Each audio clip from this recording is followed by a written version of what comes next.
Note that a quorum is present. Without objection, the chair is authorized to call a recess at any time.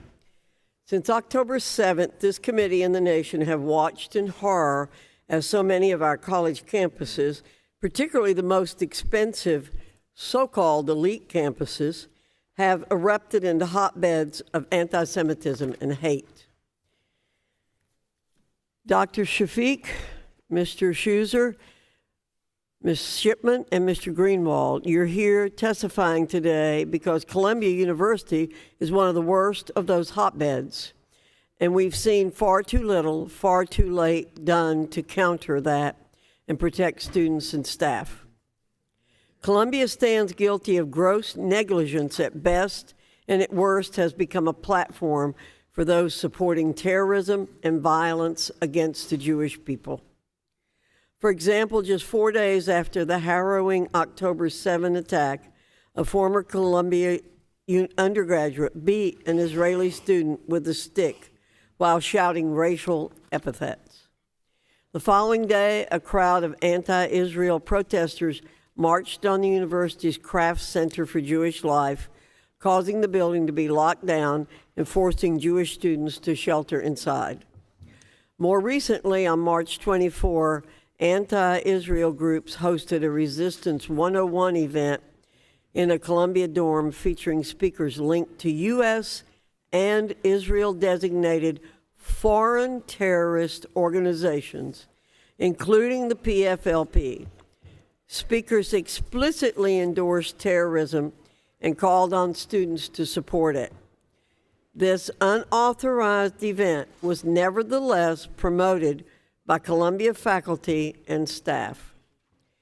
That a taxpayer-funded institution would become a forum for the promotion of terrorism raises serious questions.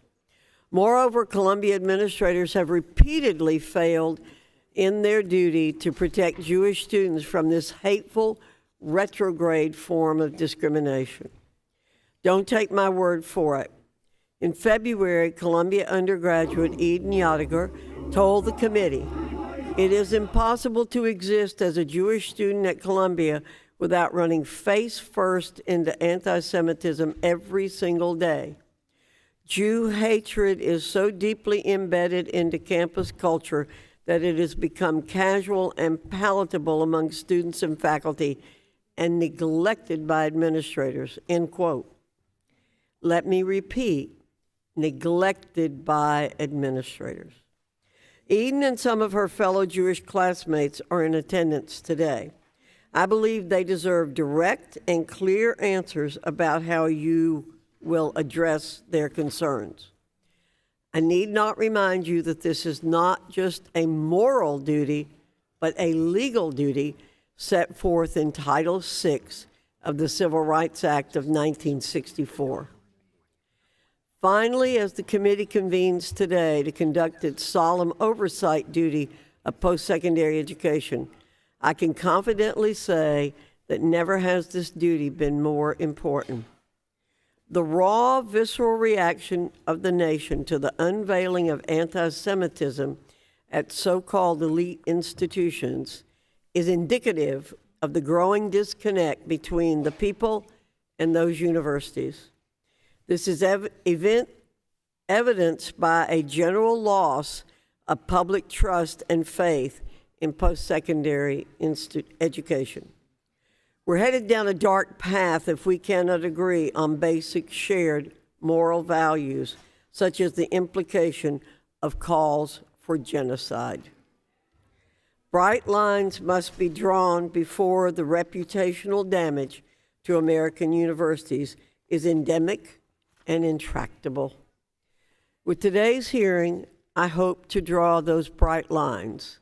This is an opportunity for each of you to address the public directly and explain your stance on one of the great moral issues of our time. Anti-Semitism must have no safe harbor in American universities. With that, I yield to the ranking member for an opening statement.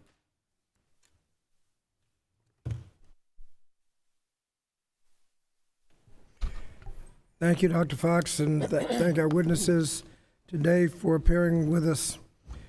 I'd like to start my opening statement with a video from the 2017 rally to remind everyone of what happened at the University of Virginia campus during a Unite the Right rally. As a warning, this video may contain some graphic content.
Thank you. As shown in the video, white supremacists marched through the grounds of the University of Virginia in 2017, chanting slogans such as, "Jews will not replace us."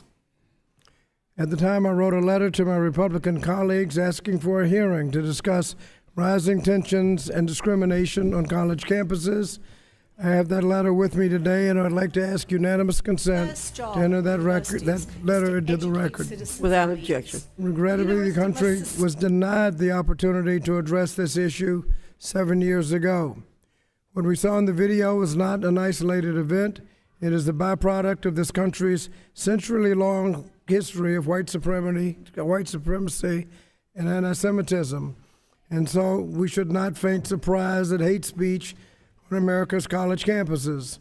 The fact is that college campuses are polarized, as is our society, and we have witnessed a disturbing rise in incidents, not only in anti-Semitism, but also in racism, Islamophobia, homophobia, and other forms of hate. Hold on a second.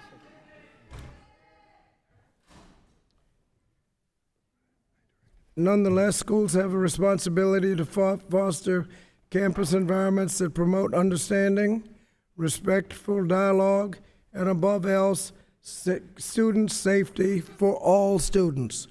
Jewish students, in fact, all students, have a right to attend college free from hostility and in compliance with Title VI of the Civil Rights Act of 1964. There is no excuse for anti-Semitism on campus, and everyone is entitled to that safe harbor that my colleague, the chair, referred to. As Dr. Shafik notes in her testimony, quote, "While there may be some easy cases, drawing a line between permissible and impermissible campus speech is enormously difficult. The U.S. Supreme Court has struggled for more than 2 centuries to define the limits of free speech under the First Amendment, and that struggle continues.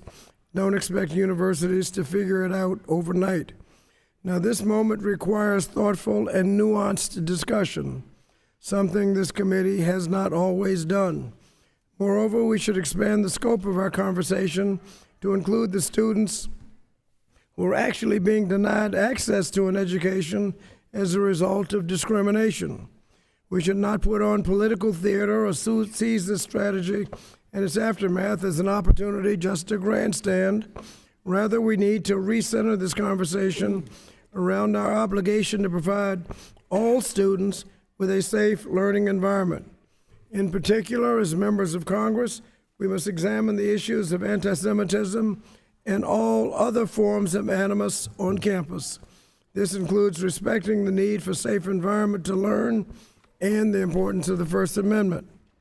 And finally, while I appreciate my colleagues' newfound concerns for some students' civil rights on campus, I would note that it is at odds with House Republicans' budget proposals. You can't have it both ways. You can't call for action and then reduce funding for the very agency charged with protecting students' civil rights. In conclusion, I hope this discussion today is more thoughtful and deliberate and respectful of the complex constitutional question before us, even though the same opportunity was not afforded to Democrats when we requested it after the racist UVA rally 7 years ago. Thank you, Madam Chair, and I yield back. Thank you, Mr. Scott.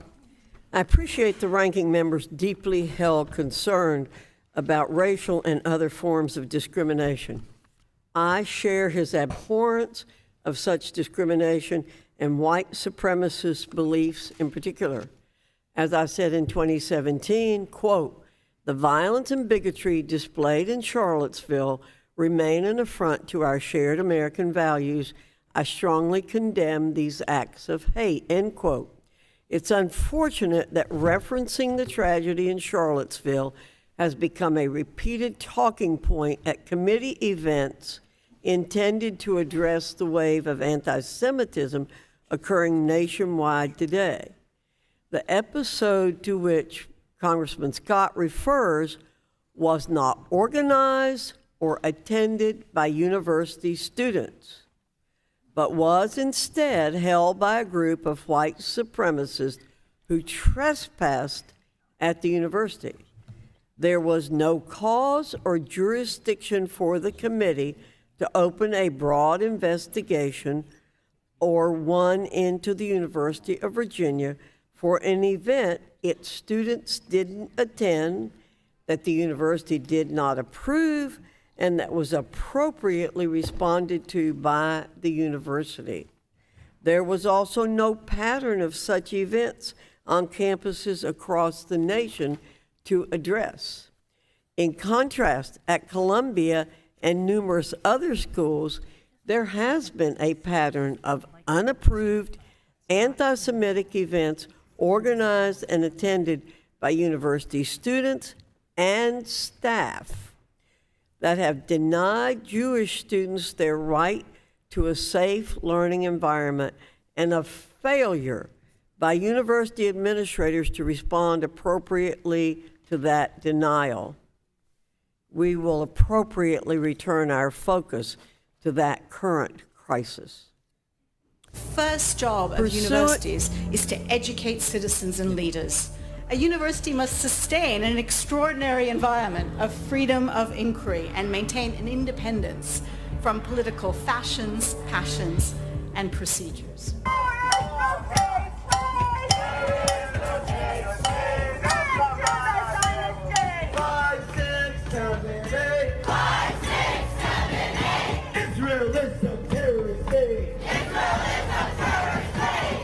Fuck Israel! Fuck the Jews! We will disrupt you in the streets. We will close down the bridges. We will disrupt you in restaurants. We will turn your life into a nightmare.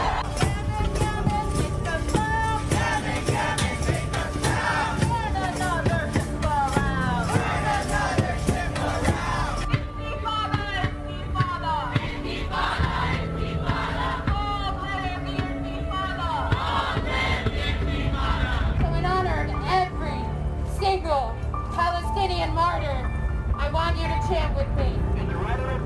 We will honor all the martyrs. We will honor all the martyrs. All the parents, mothers, fathers. All the parents, mothers, Pursuant to Committee Rule 8C, all members who wish to insert written statements into the record may do so by submitting them to the committee clerk electronically in Microsoft Word format by 5 p.m. 14 days after the date of this hearing, which is May 1, 2024. And without objection, the hearing record will remain open for 14 days to allow such statements and other extraneous material referenced during the hearing to be submitted for the official hearing record. I now turn to the introduction of our witnesses.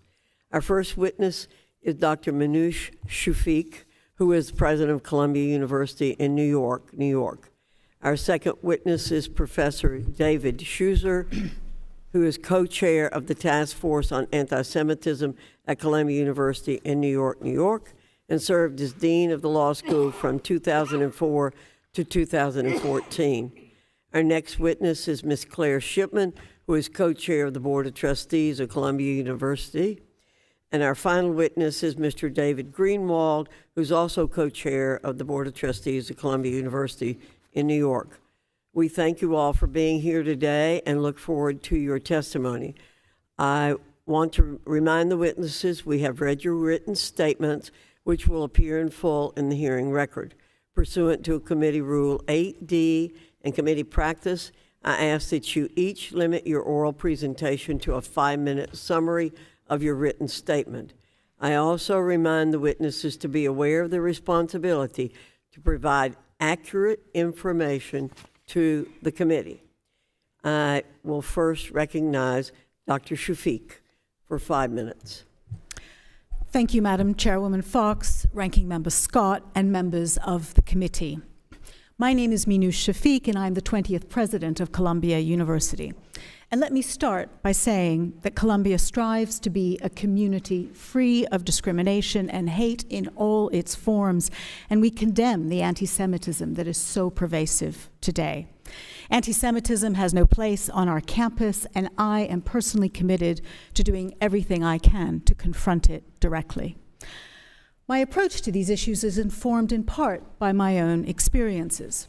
I was born in Alexandria, Egypt, but after losing everything during the revolution, my family came to the United States when I was just 4 years old. We lived in Georgia, Florida, and North Carolina. I was the product of the desegregation era and was bused to many public schools and witnessed firsthand many aspects of discrimination. After attending the University of Massachusetts and the London School of Economics, where I later became president, I received a scholarship to attend Oxford University, where I did a doctorate in economics. For most of my career, I've worked in international organizations where people from all nationalities, religions, and backgrounds worked side by side to solve the world's problems. And I wanted to bring that 25-year track record of leading and improving large, complex, and diverse organizations to a great university like Columbia. But on October 7th, the world changed, and so did my focus. Israel was brutally attacked by Hamas terrorists, and very soon it became clear that these horrific events would ignite fear and anguish across our campus. For thousands of our Jewish and Israeli students, the catastrophe was deeply personal. Many knew people that had been killed or taken hostage in the attack. For many other Columbia students, the war in Gaza also had profound personal implications and also was part of a larger story of Palestinian displacement as well as a humanitarian catastrophe. Trying to reconcile the free speech rights of those who wanted to protest and the rights of Jewish students to be in an environment free of discrimination and harassment has been the central challenge on our campus and numerous others across the country. Regrettably, the events of October 7th brought to the fore an undercurrent of anti-Semitism that is a major challenge, and like many other universities, Columbia has seen a rise in anti-Semitic incidents. We took immediate action after October 7th. We contacted those directly affected to provide them with support, both in the region and in New York. I attended a vigil for the victims on October 9th. We held daily meetings of our campus security committee. We brought in extra security expertise and had regular contact with NYPD and the FBI. I have spent most of my time since becoming president on these issues, holding over 200 meetings with groups of students, faculty, alumni, donors, parents, some of whom are here, and 20 meetings with other university presidents to learn from each other. And that work has been done alongside my excellent colleagues at Columbia and with the active engagement of our trustees, including my co-chairs who are with me today. Our actions included support for students, enhanced reporting channels for incidents, hiring additional staff to investigate complaints, developing new policies on demonstrations, holding listening forums to model respectful behaviors, launching educational programs, and forming a task force of our senior academic leaders to propose solutions to anti-Semitism. From the start, I've held on to 4 principles. First, safety is paramount, and we would do whatever is necessary to ensure the safety of our campus. Because of those efforts, the vast majority of our demonstrations have been peaceful. Second, we would demonstrate care and compassion equally to everyone. Third, we must uphold freedom of speech because it's essential to our academic mission, but we cannot and shouldn't tolerate abuse of this privilege to harass and discriminate. And fourth, the ultimate answer to anti-Semitism and all its forms is education. And we should not lose sight of the powerful impact of our core mission. Will it work? There have been periods in history when anti-Semitism is in abeyance, and they were characterized by enlightened leadership, inclusive cultures, and clarity about rights and obligations. Those are the values I cherish and that I am determined to bring to Columbia, and I know together we'll emerge as a stronger community as a result. Thank you for your time, and I look forward to your questions. Thank you. I now recognize Professor Schuster for 5 minutes. Thank you, Chairwoman Fox, and thank you, Ranking Member Scott, for inviting me to testify today. In the wake of Hamas's barbaric atrocities on October 7th, there's been a chilling surge in anti-Semitism across the globe, and unfortunately at Columbia as well. President Shafik asked me to serve as a co-chair of a new task force on anti-Semitism. I'm here today to share the task force's initial findings and recommendations. There's a lot to do, and we aren't yet where we need to be, but we are making real progress. Before I get into the details, I'll explain why the task force's work is so important to me personally. One reason is obvious. Columbia is my home.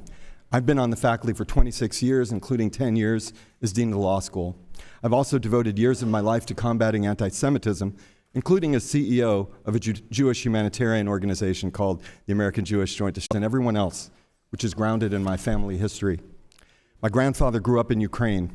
His grandfather was lynched in a pogrom. A few years later, he almost met the same fate. A group of anti-Semitic thugs put my grandfather up against a wall and were about to shoot him, but he managed to get away. Thankfully, he was able to come to America. He taught himself English in the public library, and eventually he enrolled at Columbia Teachers College, and that changed his life. He became a Judaic studies teacher in a Hebrew school. His son became a lawyer, and his son became a lawyer, and that's who's here before you today. So Columbia is not just my professional home. Columbia is my cause. I'm inspired by what the university has done for my family and for so many families from diverse backgrounds across the globe. It's critical to preserve that proud tradition. But the work of our anti-Semitism task force has not been easy.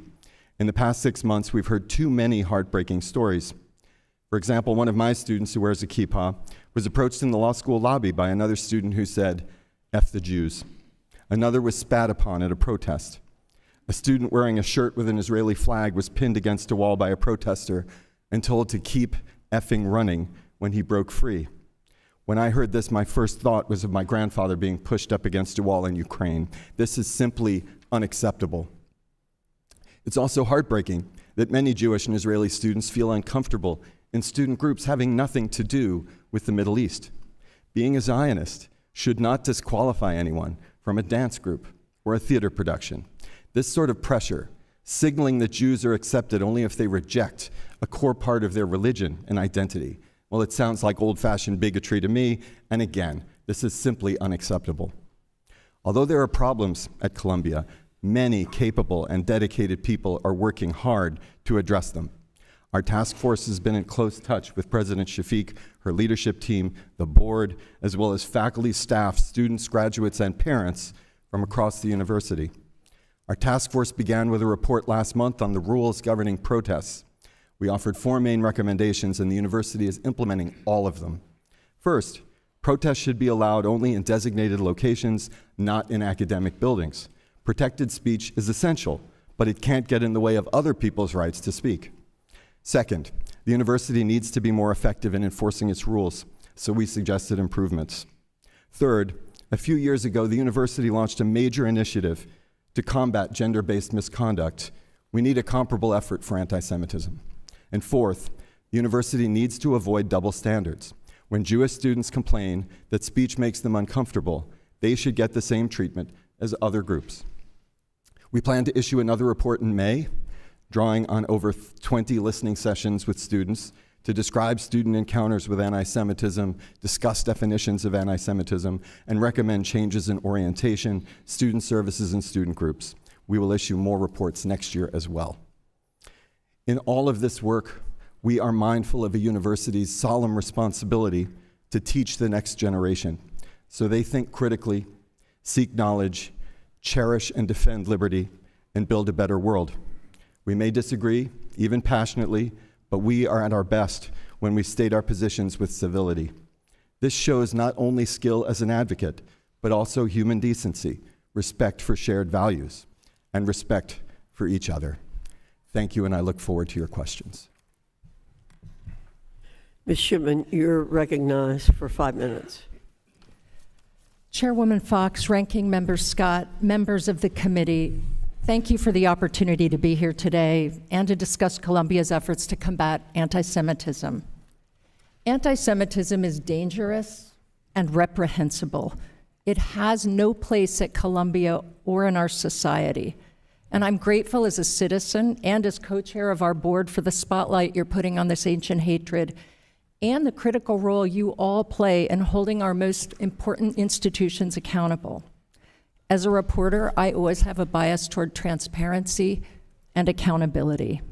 It is difficult and heartbreaking to hear, as we do regularly, that members of our community, like these brave students who are here today, feel unsafe.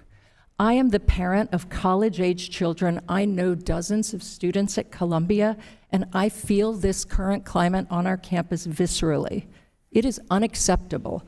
I can tell you plainly that I am not satisfied with where Columbia is at the moment. As co-chair of the board, I bear responsibility for that. This role is one of the great privileges of my life, and I take the weight of its responsibility seriously. I am dedicated to addressing these concerns. The days immediately following October 7th are the most painful I've experienced on our campus. I knew as word of the horrific Hamas terror attack started to spread that this terrorist tragedy would have a devastating impact, especially on our Jewish students. 2 days later, President Shafik and I joined hundreds of members of our community for a somber candlelight vigil on the steps of Low Library. The grief was intense. It was a moment of comfort, but that moment would be fleeting. The last 6 months on our campus have served as an extreme pressure test. Our systems clearly have not been equipped to manage the unfolding situation. But with each challenge, we have moved to adapt. Physical safety, as President Shafik said, was and is paramount. We were seeing protests of an unprecedented type and scale, levels of threats and harassment, especially directed at our Jewish students, that was unacceptable. We shut our gates. We backed the critical decision to bring the New York City Police Department onto our campus during demonstrations for the first time in 50 years. We've also brought on other law enforcement experts, rewritten our rules, beefed up our enforcement process. We've suspended 2 student groups for noncompliance, more than a dozen individual students, and we disciplined faculty members. We've also created a heavily respected independent anti-Semitism task force, as you've heard, and launched training across the university on anti-Semitism. I hope to be able to talk about more of our efforts later, but let me say something equally important. We are far from done. I am outraged by the vile sentiments I continue to hear by those who ignore our rules, and we are holding them accountable. This problem, though, goes deeper than discipline. It's about returning to our core values as an institution. Late last fall, I moderated a powerful event with 2 brilliant women, our Israeli dean of our foreign policy school and her friend, the Palestinian dean of Princeton's foreign policy school. They didn't agree on everything, but the women spoke with empathy, wisdom, common sense, and respect. That should be our steady state. 40 years ago, I arrived in New York from Columbus, Ohio, a financial aid student with little sense about the school, about the city, or even the world. I was challenged by the breadth of ideas and outlooks. I drank up the chance to rub shoulders with cutting-edge DNA researchers, frontline Cold War strategists who changed my political point of view. Columbia changed my life. That is what universities are meant to do, to teach students how to think, not what to think, to challenge and broaden, and definitely not to intimidate and terrorize. We can be a campus that battles both anti-Semitism and all bigotry, and also be a place that allows for vigorous debate, a place that can weigh the most difficult questions in the world in a civilized, respectful fashion. We are determined to create again a flourishing ecosystem, but a healthy Columbia, as we rebuild, must start with common sense and common decency, with respect for each other and our rules. We all here are committed to being honest about where we are and doing the hard work, and I can tell you we will not stop until we get it right. I look forward today to getting your input. Thank you. Thank you. I now recognize Mr. Greenwald for 5 minutes. Chairwoman Fox, Ranking Member Scott, and members of the committee, thank you for this opportunity to discuss how Columbia University is fighting the surge in anti-Semitism on our campuses since the revolting and horrific Hamas terrorist attack on October 7th. We recognize this hearing as part of a broader effort by the committee to combat anti-Semitism and bigotry on college campuses. We stand ready to assist the committee. In recent years, anti-Semitism has been on the rise across the world, throughout the United States and on university campuses. This disturbing trend was starkly brought to the forefront on October 7th.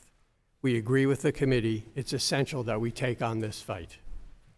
Let me make clear from the outset, any targeting of Jews for hate, harassment, violence, intimidation, discrimination, or exclusion is anti-Semitic and unacceptable at Columbia. The university's leadership, including the Board of Trustees and President Shafik, are committed to stopping these incidents and standing with the Jewish community. We know this work is not complete. I've been co-chair of the Board of Trustees together with Claire. We've been asked to have you pull your mic closer to you, please. Thank you. Okay. Is that better? Okay, thank you. For 40 years, since graduating from Columbia Law School, I practiced in New York and London until retiring as chairman of the Fried Frank firm in February of this year.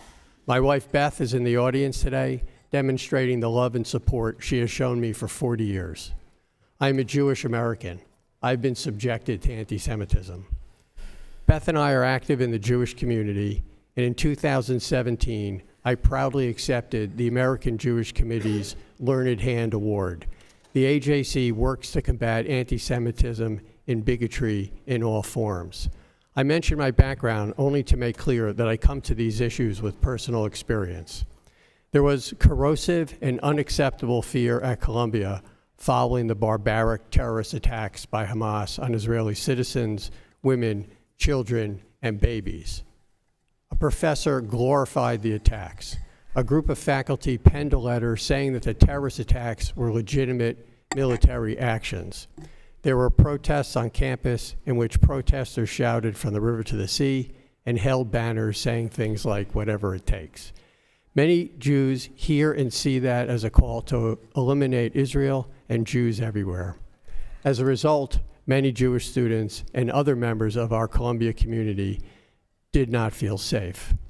By their very nature, universities are places for lively debate and disagreement, but those debates must be respectful, peaceful, and collegial. When those debates devolve into anti-Semitic harassment, discrimination, or violence, as has unacceptably happened at Columbia after October 7th, there must be consequences. Since October 7th, the Board of Trustees and the university, including the four members of this panel, have taken many steps to combat anti-Semitism on our campuses and to ensure the safety of the Columbia community. I set out in detail some of these steps in my written testimony. I'll mention only a few here. At the trustee level, we quickly formed our own task force with a view toward overseeing the actions of our leadership and developing ideas for addressing anti-Semitism. 2 student groups have been suspended. We engaged the FBI in response to a vile and shocking unauthorized event that took place in a university residence last month. 10 students were suspended from the university in connection with that despicable event. Consistent with principles of free speech, protests on campus have been restricted to locations consistent with our commitment to a safe and inclusive community. Action has been taken against multiple faculty members, and numerous additional faculty members are under investigation. Columbia has implemented at least 90 disciplinary measures against students. If necessary, additional actions of this nature will be taken to combat anti-Semitism and to promote the safety of the members of our community. Thank you again for the opportunity to discuss a topic of critical importance to me, to Columbia, and more broadly to our nation. Eliminating anti-Semitism takes unrelenting and aggressive effort. Columbia is committed to making those efforts to address this ancient scourge. I welcome your questions and advice. Thank you very much. Under Committee Rule 9, we will now question witnesses under the 5-minute rule. I remind members that I'll enforce the 5-minute rule strictly, so you're advised to keep your questions succinct so the witnesses have time to answer. I will begin the questioning. Dr. Shafik, you described the April 4, quote, all out for Al-Shifa, end quote, event that took place at Columbia's campus as a, quote, unapproved event near academic buildings in violation of our rules and policies, end quote. You promised that participants would, quote, face discipline, end quote. Your university policy requires disciplinary action to be initiated shortly after an incident occurs. According to records provided by Columbia to the committee, the school identified at least 32 participants at the event and sent out, quote, interim warning letters to them, quote, to remind you of Columbia's policies, end quote. Is that what you meant by facing discipline?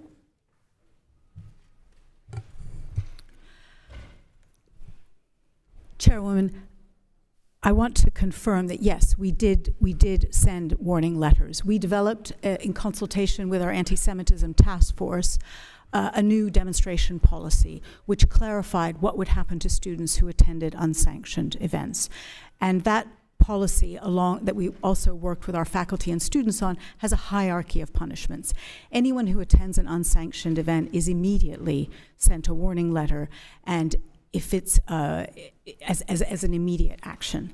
If other sorts of misconduct occur at such an event, there could be further sanctions. Okay, let me follow up on that then. If sending warning letters is discipline, has Columbia sent out warning letters following the dozens of other unapproved events that have occurred since October 7th? Since we've had this new policy in place,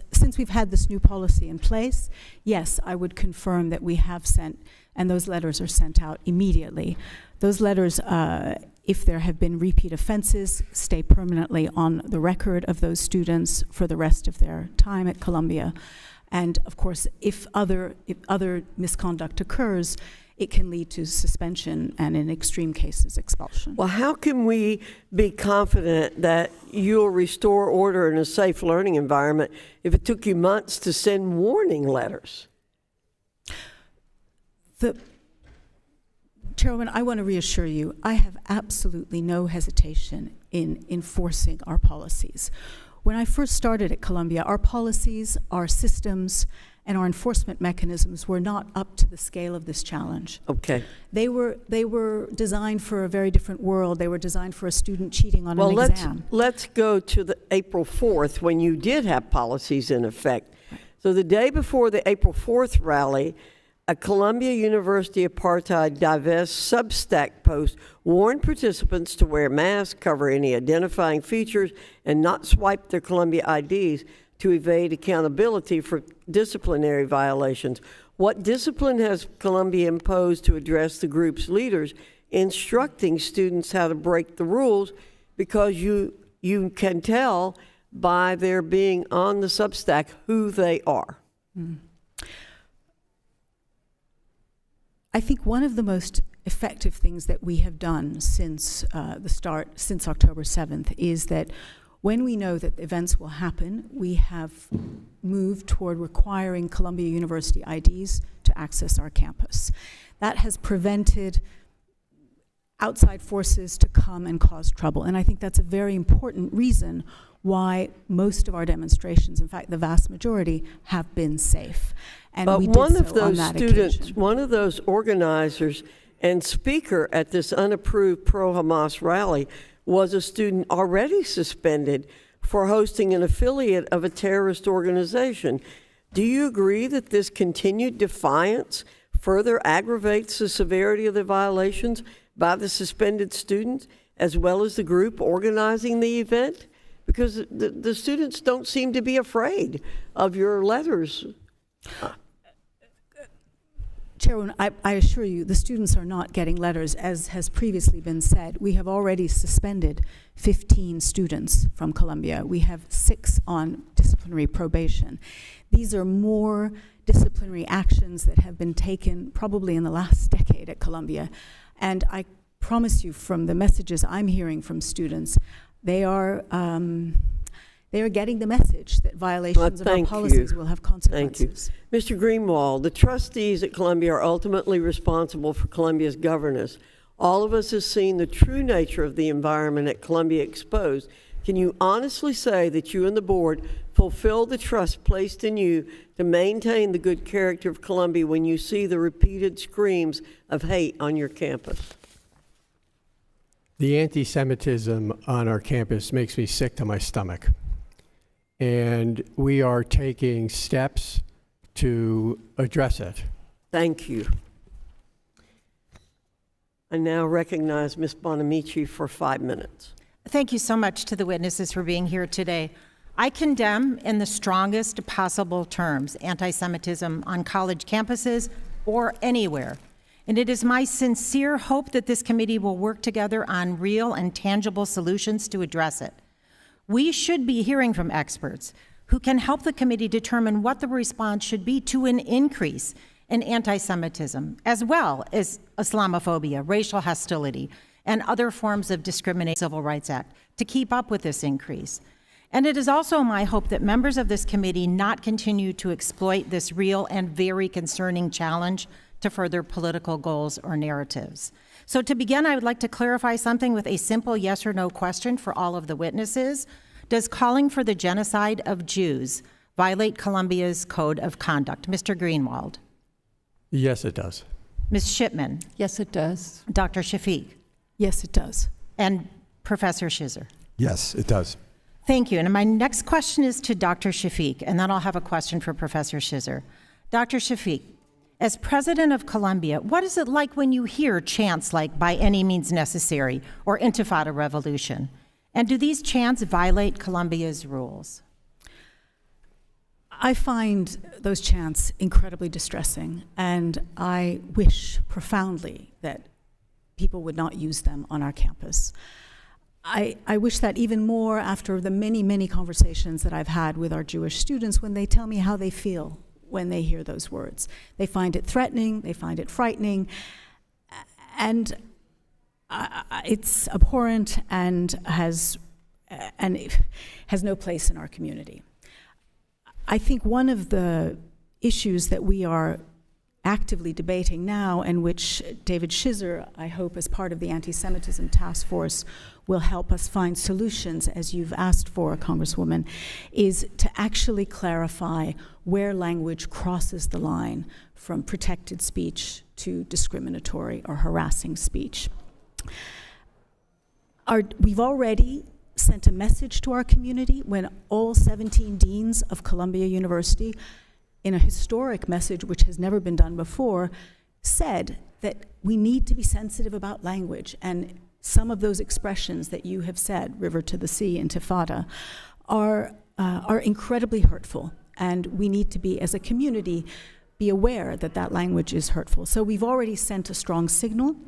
I think one of the excellent recommendations of our Anti-Semitism Task Force is that they have said that if you are going to chant, it should only be in a certain place, so people who don't want to hear it are protected from having to hear it. Thank you. I do want time to follow up with Professor Shizer. Thank you. Professor Shizer, my husband's grandfather also survived pogroms, so it's means a lot to my family as well. You heard Dr. Shafik's answer. We know that you are one of the co-leaders of Dr. Shafik's Anti-Semitism Task Force, as well as the former law school dean. So will you please explain the First Amendment considerations behind Columbia's current policies? So the chants we are hearing, some of them are absolutely repugnant and offensive, and let's be honest about that. As we approach what to do, we have to remember three principles, and the first is free speech matters, protected speech. We don't want to suppress points of view. And the second point is we don't just have free speech, we have free speech responsibilities. The fact that I can speak doesn't mean, Congresswoman, that I could shout you down or prevent your students from hearing you. And third, free speech doesn't extend to harassment and discrimination. And so what we need to do is we need to make sure that our students are protected from harassment and discrimination, even as we protect speech. And on your work on the task force, are you convinced that that work will address that need? These are very difficult issues, but I am convinced that we are working closely with the university and we will get the job done. Thank you, and I will yield back the balance of my time. Thank you very much. Mr. Wilson, you're recognized for 5 minutes. Thank you, Madam Chair. And I'd like to thank each of you for being here. The name Columbia is very important to me. I represent Columbia, South Carolina, with Mayor Dan Rickerman, okay? I'm very grateful that my wife, Roxanne, is a graduate of Columbia College in Columbia, South Carolina. And so, so please keep the name positive. Aside from that, I'm also very grateful that I grew up in the holy city of Charleston, South Carolina. And so I grew up with an appreciation of the people of Jewish heritage. At the time of the American Revolution, the largest Jewish population in the New World was in Charleston, South Carolina. The first provincial constitution to recognize Judaism as religion was South Carolina. The first Jewish American elected official in the New World was in the provincial assembly. Sadly, the first Jewish American killed in the Revolution was in Charleston, South Carolina. That's the environment I grew up in, and that's why I just can't believe the environment we're in today. And and it's just got to be addressed. And the barbaric mass murder of October 7th by Iranian puppets of Hamas invading Israel has shockingly revealed that many college campuses are sickeningly anti-Semitic and time again are defending the maniacal Hamas agenda. The agenda needs to be known. They've published it, and it's the Hamas Covenant of August 18, 1988. And it, in Article 7, makes clear to chase every Jew behind a rock and tree until you find the last Jew and kill him behind the rock. And so this is not an accident. And additionally, we need to identify, too, that Hamas is a puppet of Iran, as is Hezbollah, who on January 28th killed 3 young American Army reservists. And so this should not be forgotten, the type of people we're dealing with. College campuses have descended from the coveted citadels of intellectual freedom to illiberal arenas of intolerance and bigotry, full of closed-minded intolerance that is protected by left-wing academia. All Americans in good faith want college education to be meaningful students to achieve the American dream, free from harassment, intimidation, and destructive and mindless indoctrination. And I particularly support diversity of intellectual ideology. It should be, when we talk about diversity, good gosh, it should be ideological too, not mandated Soviet-style education. And so I wrote a column for the Washington Times op-ed December 7th last year, explaining my concern about anti-Semitism. And President Shafik, there are dozens of anti-Semitic incidents documented in the committee's February 12th document request letter, legal complaints by students, and student videos. Sadly, the documents Columbia produced to the committee show the university only suspended 3 students for anti-Semitic incidents between October 7th and March 24th with the Resistance 101 event. All 3 of those were lifted or reduced upon adjudication. What standard does Columbia use to decide the anti-Semitic conduct rises to the level of what you've identified as suppression?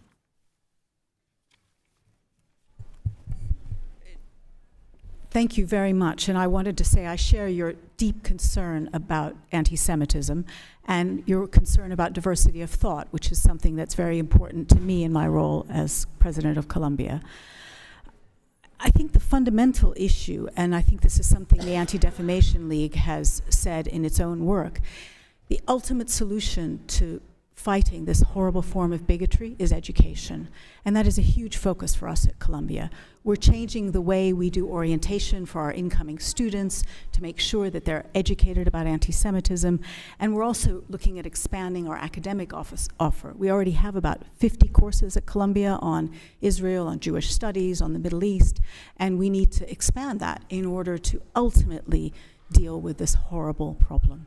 Well, we would support every effort. And then, hey, I want to express concern too, and that is the Columbia School of Social Work has a glossary which identifies capitalism as a system of economic oppression. I hope that your academics visit Pyongyang. I'm one with former Congressman Eliot Engel. I've been to Pyongyang. I've seen the benefits of socialism and communism. They have reduced what was the wealthiest part of Korea into the poorest, with a per capita income of $867. South Korea, capitalist South Korea, $44,000.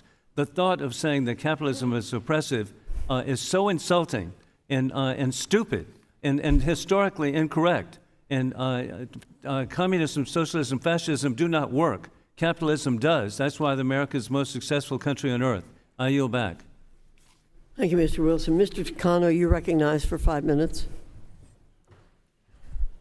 Thank you, Madam Chair. And I strongly condemn anti-Semitic behavior, anti-Semitic speech, anti-Semitic actions on any college campus. And likewise, I condemn anti-Palestinian or anti-Islamic or Islamophobic behavior as well. Professor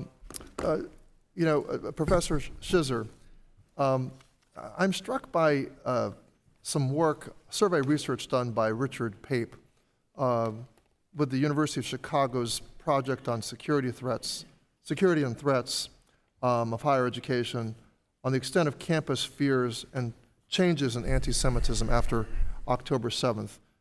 While his findings reveal that 56% of Jewish students felt in personal danger, 52% of Muslim college students feel also in personal danger.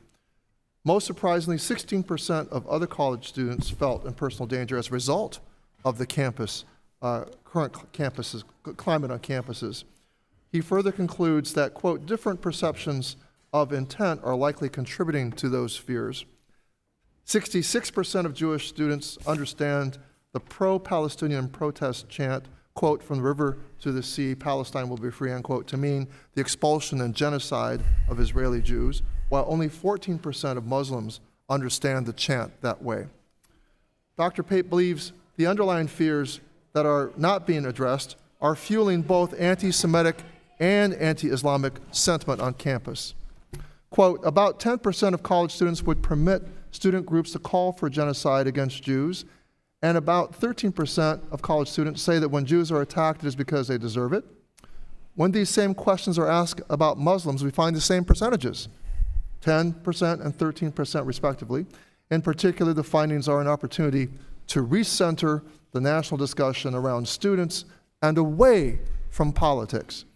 The findings show strong support for calming actions such as major public statements by university and national leaders that would condemn violence of any kind against any group of people. What is your reaction to Professor Pape's research and what you've been doing with your group? I think your question and his research highlight the importance of this hearing, and I'm grateful to all of you for holding it. It is unacceptable for any students at any university to feel fear or to feel uncomfortable because of who they are. We can't have that in the United States of America. And so if you ask me, are we doing enough? I say we haven't yet done enough, and we are on our way, but we have a way to go. I will just emphasize two other things. First of all, we need consistency. Right? What we do for Jewish students, what we do for Muslim students, we need to do for all students. Consistency is at its core what our country is about, and I think sometimes we fall in short there. But we need to focus on that, and we need to protect everyone while also allowing robust debate, because that is the essence of a university. So, Professor Shizer, in your task force work to combat anti-Semitism, I believe you're also focused on, with your statement about consistency, making sure that all students are safe. Your Muslim students, your Palestinian students are safe. Is that true? Is that accurate? Absolutely. And I should say our specific mandate is anti-Semitism, but we hope that our recommendations and the ideas we develop with colleagues will be applicable to everyone and will be helpful to everyone. Well, I'm struck by your comments, your written comments, when you say members of a group that say particular phrases or comments that interfere with their ability to learn and work, should the university defer to them? In recent years, this sort of deference has been commonplace. For instance, when women, black and transgender students have registered concerns in discussions of sexual assault, policing, and transgender rights.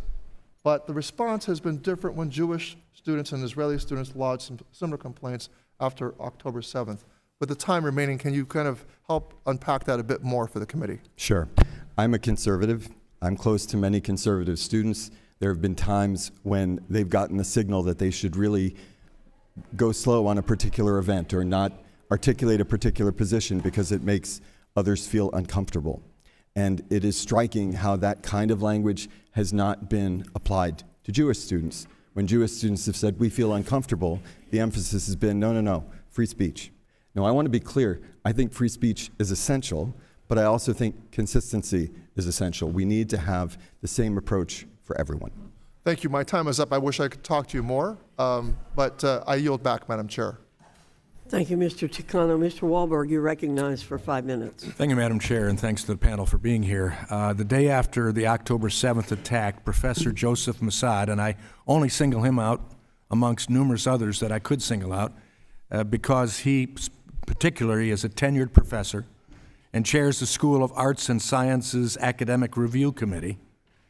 He wrote in an article praising, and I quote him, the innovative Palestinian resistance, end quote, for attacking Israel and glorifying Hamas's slaughter of nearly 1,200 Jews as, and I quote again, awesome, astonishing, astounding, and incredible.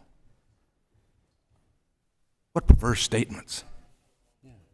A tenured professor who's been saying these type of things for 20 years at Columbia. President Shafik, you recently said, and I quote, it is absolutely unacceptable for any member of the Columbia community to promote the use of terror and violence, end quote. Do you condemn Professor Massad's statement, and has he faced any consequences for it? Congressman, I do condemn his statement. I am appalled by what he said. Any consequences? He has been spoken to.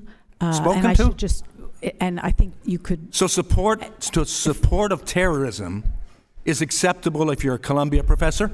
Not at all. And I should say. He's been spoken to? I didn't get to fit. I have your answer. No. Let me move on here. Professor Massad has also been known to have called Israelis, quote, cruel and bloodthirsty colonizers, end quote, and foreigners who joined the Israeli military as, quote, baby-killing Zionist Jewish volunteers for Israeli Jewish supremacy, end quote. In 2005, an investigation by Columbia corroborated allegations that Massad yelled at a Jewish student who questioned his views to, quote, get out of my classroom. Can you imagine free speech? Diversity on campus. Well, let's move it over. Let's intentionally disregard the feelings of a Jewish student as being less than human in this classroom to someone like myself who might be given this to wear to remember and bring home the hostages now, to quietly take it off so my professor wouldn't see it, a professor who holds my academic career in the palm of his hands. That's free speech. That's diversity. President Shafik, I'm concerned that that isn't happening here. So let me ask this question. As the chair of the School of Arts and Sciences Academic Review Committee, Professor Masad is responsible for, quote, overseeing the periodic review of all departments, centers, and institutes in the school. Do you stand behind Professor Masad remaining chair of the Academic Review Committee, giving his support for terrorism and harassing Jewish students? Congressman Walberg, I just want to confirm that when faculty behave in any discriminatory fashion at Columbia, You talk to him. there are consequences. No, we take them out of the classroom if necessary. We Is he out of the remove them classroom? from leadership posts if necessary. We allow students to leave those classes if they feel at all uncomfortable. Is he out of the classroom? He is, I believe, to answer your question, he is no longer chair of that committee and does not have a leadership role. But not out of the classroom. Let me move over to the trustees. As trustees, would you approve Professor Masad for tenure if the decision were before you today? I would not. Nor would I. Then why is he still in the classroom? You are trustees of this preeminent institution of diversity, of free thought. And you talk to professors who make horrific statements like this. And as I said, I could have addressed other professors. You, in fact, even pointed out that there were numerous professors that you're looking at right now. If they're only going to get a talking to, I'm concerned. I yield back. Thank you, Mr. Walberg. Dr. Adams, you're recognized for 5 minutes. Thank you, Madam Chair, and thank the witnesses for being here today. Many of us here never would have imagined that we would be concerned about the safety of Jewish Americans in New York, of all places. Jewish Americans have faced some of the highest levels of anti-Semitic incidents since the FBI began monitoring. Anti-Semitic incidents at U.S. college campuses have increased in both number and intensity since October 7th. And as a former professor myself of 40 years, I'll tell you, on a campus, that is unacceptable. 73% of Jewish college students have experienced or witnessed some form of anti-Semitism since the beginning of the school year, and only 1/3 of Jewish students felt safe on campuses. I think every student should feel safe on any campus that they're studying on. But Mr. Scheiser, let me ask you, you are co-chair of the task force on anti-Semitism on your campus.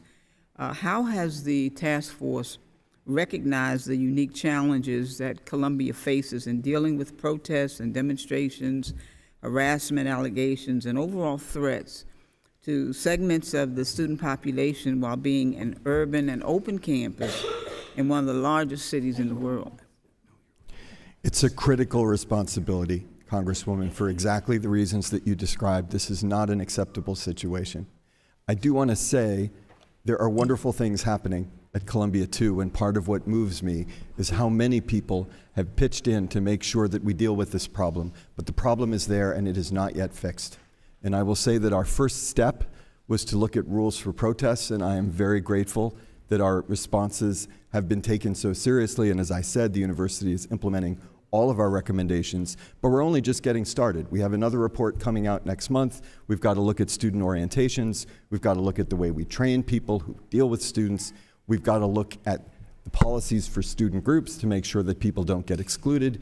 And then we have more reports that we have in mind for next year, including careful research to get detailed insights into the people who've been victims of this discrimination, because we need to understand it and we need to stop it.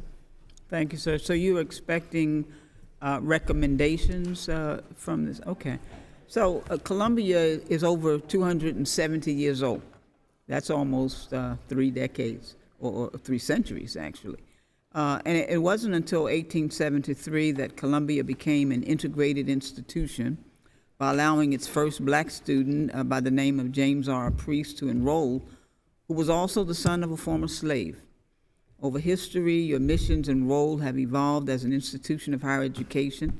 And my question to you is, How do the trustees work to ensure that Columbia remains true to its practice of progress while making sure that it is welcoming and responsive to demographic groups that it was not originally designed to serve? Yes, it is.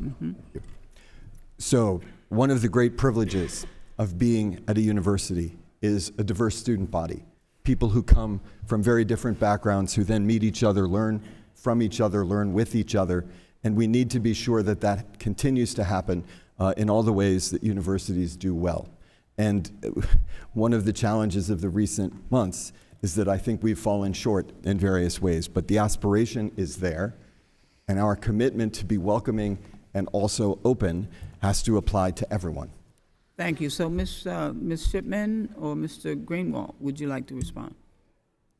Got 57 seconds. I agree with Professor Shizer. Bringing diverse people to campus with coming from different backgrounds, different places in the country, different places from around the world is enriching to their educational experience. Okay. Ms. Shipman? I agree with that. Congresswoman, I would also say that fundamentally our institution has got to be about respect. And that is sorely lacking on our campus right now. And we can have diversity and different points of view, but if people are not listening and they're weaponizing their sentiments, nobody's learning. Yes, ma'am. Well, certainly the goal should be to ensure that every member of a campus community can reach their full potential without additional burdens of stereotypes and biases and systemic barriers. And I hope that Columbia can take and our universities can take some steps to support students on the ground. With that, Madam Chair, I'm going to yield back. I only have about 6 seconds. Thank you, Dr. Adams. Ms. Stefanik, you're recognized for 5 minutes. Thank you, Chairwoman. I want to follow up on my colleague, Rep. Wahlberg's question regarding Professor Joseph Massad. So let me be clear, President, that he was spoken to. Who spoke with him? He was spoken to by his head of department and his dean. And what was he told? I was not in those conversations. I think. But you're not aware what he was that told? language What was was he told? unacceptable. What was he told? That language was unacceptable. And were there any other enforcement actions taken? Any other disciplinary actions taken? In his case, he has not repeated anything like that ever since. Does he need to repeat stating that the massacre of Israeli civilians was awesome? Does he need to repeat his participation in an unauthorized pro-Hamas demonstration on April 4th? You know, Professor David Schizzer talked about the lack of enforcement. Do you agree that this is an issue with a lack of enforcement? When the policy of Columbia specifically stated on April 5th said, I want to make clear that it is absolutely unacceptable for any member of this community to promote the use of terror or violence, and yet you have no action, no disciplinary action. Do you agree with how the university has handled this? Yeah, we have 4,700 faculty at Columbia, most of whom spend all of their time dedicated to teaching their students. But I'm talking about the faculty members who are supporting terror, and it's not just that case. Let me bring your attention to Muhammad Abdu, who was hired after the October 7th terrorist attack against Israel. He, on October 11th, posted, yes, I'm with Hamas and Hezbollah and Islamic Jihad. He also decried false reports accusing Arabs and Muslims of decapitating the heads of children and being rapists. We know that there were decapitations of babies, of innocent Israeli citizens, of seniors, of women. There were rapes, and yet Columbia hired this individual as a professor. How did that hiring process work? Were you aware of those statements before the hiring? I share with you your repugnance at those remarks. I completely understand that. On my watch, faculty who make remarks that cross the line in terms of anti-Semitism, there will be consequences for them. What are the consequences in this case? in I have 5 cases at the moment who have either been either taken out of the classroom or dismissed. And is he one of those? He will never work at Columbia again. So he has been terminated? He has been terminated. And not just terminated, but his files will show that he will never work at Columbia again. So he's currently not employed by Columbia? He is grading his students' papers and will never teach at Columbia again, and that will be on his permanent How are you record. changing the hiring processes? Because on your watch, he was hired after he made these statements publicly. How are you ensuring this does not happen with your hiring process moving forward? So when we hire people, obviously they have to meet the academic qualifications, but we do an employment check and a criminal record check. We also ask everyone to do an attestation that they have never been accused of discrimination or part of an investigation around harassment or discrimination. And that attestation has to be signed by all new employees. And it didn't work in this case. I think in this case, well, he may not have been subject to an investigation on discrimination or found guilty. It has to be found guilty. But don't you It may think it's not a have problem qualified. when the hiring process of Columbia is hiring someone who makes those statements, I and they agree hire him with you. after making those statements? I agree with you that I think we need to look at how to toughen up those requirements. We do have a requirement, but I agree with you. I think we need to look at how we can make them Let me more ask about effective. Professor Catherine Frank from the Columbia Law School, who said that all Israeli students who have served in the IDF are dangerous and shouldn't be on campus. What disciplinary action has been taken against that professor? I agree with you that those comments are completely unacceptable and discriminatory. But I'm asking you what disciplinary action has been taken. She has been spoken to by a very senior person in the administration, and she has said that that was not what she intended to say. And has she publicly apologized? I have suggested that. You have suggested that. Has she done that? I think she will be finding a way to clarify her position. You see the concern here, though, with the lack of enforcement. You see the concern that speaking to these professors is not enough, and it's sending a message across the university that this is tolerated, these anti-Semitic statements from a position of authority in professors in the classroom is tolerated. My time has expired, but I will have multiple rounds of questions. I yield back. Ms. Manning, you're recognized for 5 minutes.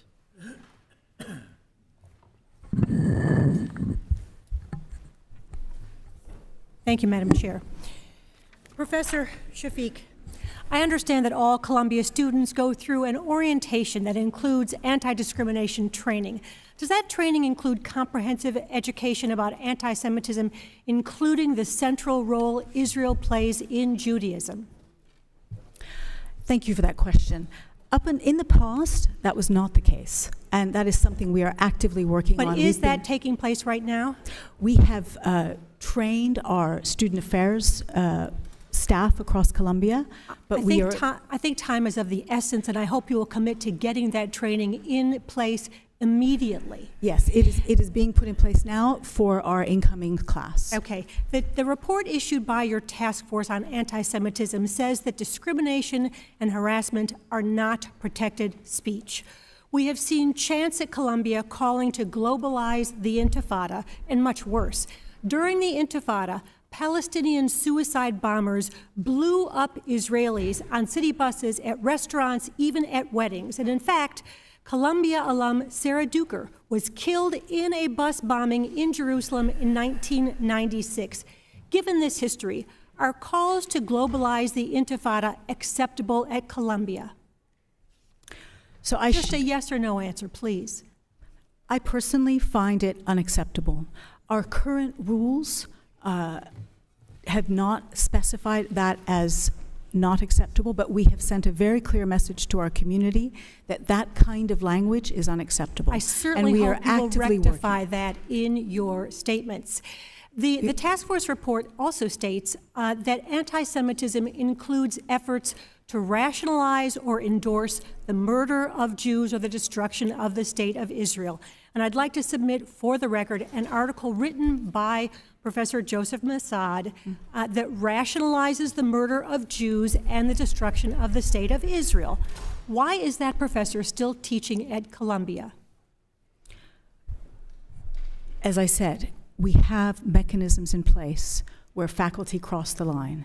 We have many cases, and when we have any complaints from students saying they feel uncomfortable, there are disciplinary processes in place. Is he still teaching?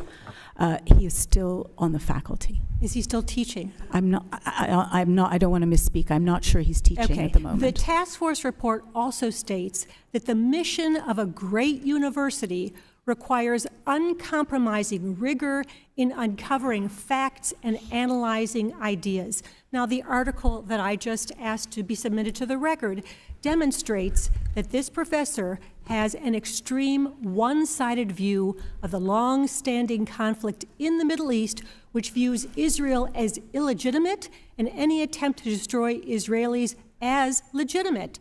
Is teaching this one-sided view of the conflict in the Middle East in line with your mission to educate your students with uncompromising rigor in uncovering facts and analyzing ideas? Our objective is to give students a broad exposure to many ideas. We have about 50 courses at the moment which cover Israeli and Jewish studies, the Middle East, and it's important that they be exposed to all of those views. But no one student can take all 50 courses. Is there an effort to make sure that both sides, of course, I don't agree that the murder of Jews and the destruction of Israel is a side that should be taught, but are there, for example, any professors in your Middle East Studies department who believe that Israel has the right to exist as a Jewish state? In fact, the head of that department is an Israeli. And that doesn't answer my question. No. And we have many faculty at Columbia who clearly would take that view. I should also say that most of these courses are electives and students can choose which professors they want to study with. But I would, obviously we want them to have a broader range of views. So I am worried about how we get at the underlying issue that there is such anti-Semitism on your college campus. Now, step one is to make sure that there is rigorous anti-Semitism training in your anti-discrimination course that all your students are supposed to take. Step two is having that same training for your faculty members. Yes. And step three is making sure that your Middle East Studies department does not foment anti-Semitism by teaching that Israel is illegitimate as a state, and that Jews should be murdered to get rid of Israel. Is that a problem? Congresswoman, I agree with you. We are in active discussions with Ted Deutsch of the American Jewish Congress on the kinds of educational programs that they have developed, and we are looking at how we can integrate them. We've done some of that already with our student affairs staff, and we are working with the Anti-Semitism Task Force to see how to do it for next year. I believe you have a core curriculum at Columbia. I suggest you insert that. And I'd like to close by asking that a statement by my colleague, Representative Richie Torres, also be entered into the record. With that, my time has expired, and I yield back. Without objection, the material the gentlewoman asked to be put in the record will be placed in the record. Mr. Grossman, you're recognized for 5 minutes. I'll yield to Representative Stefanik for a question. I'll yield to Representative Stefanik for a question. Just to follow up, you should know this, President Shafik, but Mossad is still, in fact, listed on the Columbia website as chair of the Academic Review Committee. Are you aware of that? I would need to check that. I don't want to it's the misstate. website's right I don't here. want to misstate because So he hasn't been removed as chair. I would like to. Do you have my commitment he'll be removed as chair today? I have my commitment that I will come back to you and give you the facts. So first. He hasn't been removed. So you said in front of Congress under oath that I said I am not sure. He was removed. Well, I'll tell you what, he's still listed on chair. Let me ask the Board of Trustees, is that acceptable that he's chair of this committee? Should he be removed today? Ms. Shipman.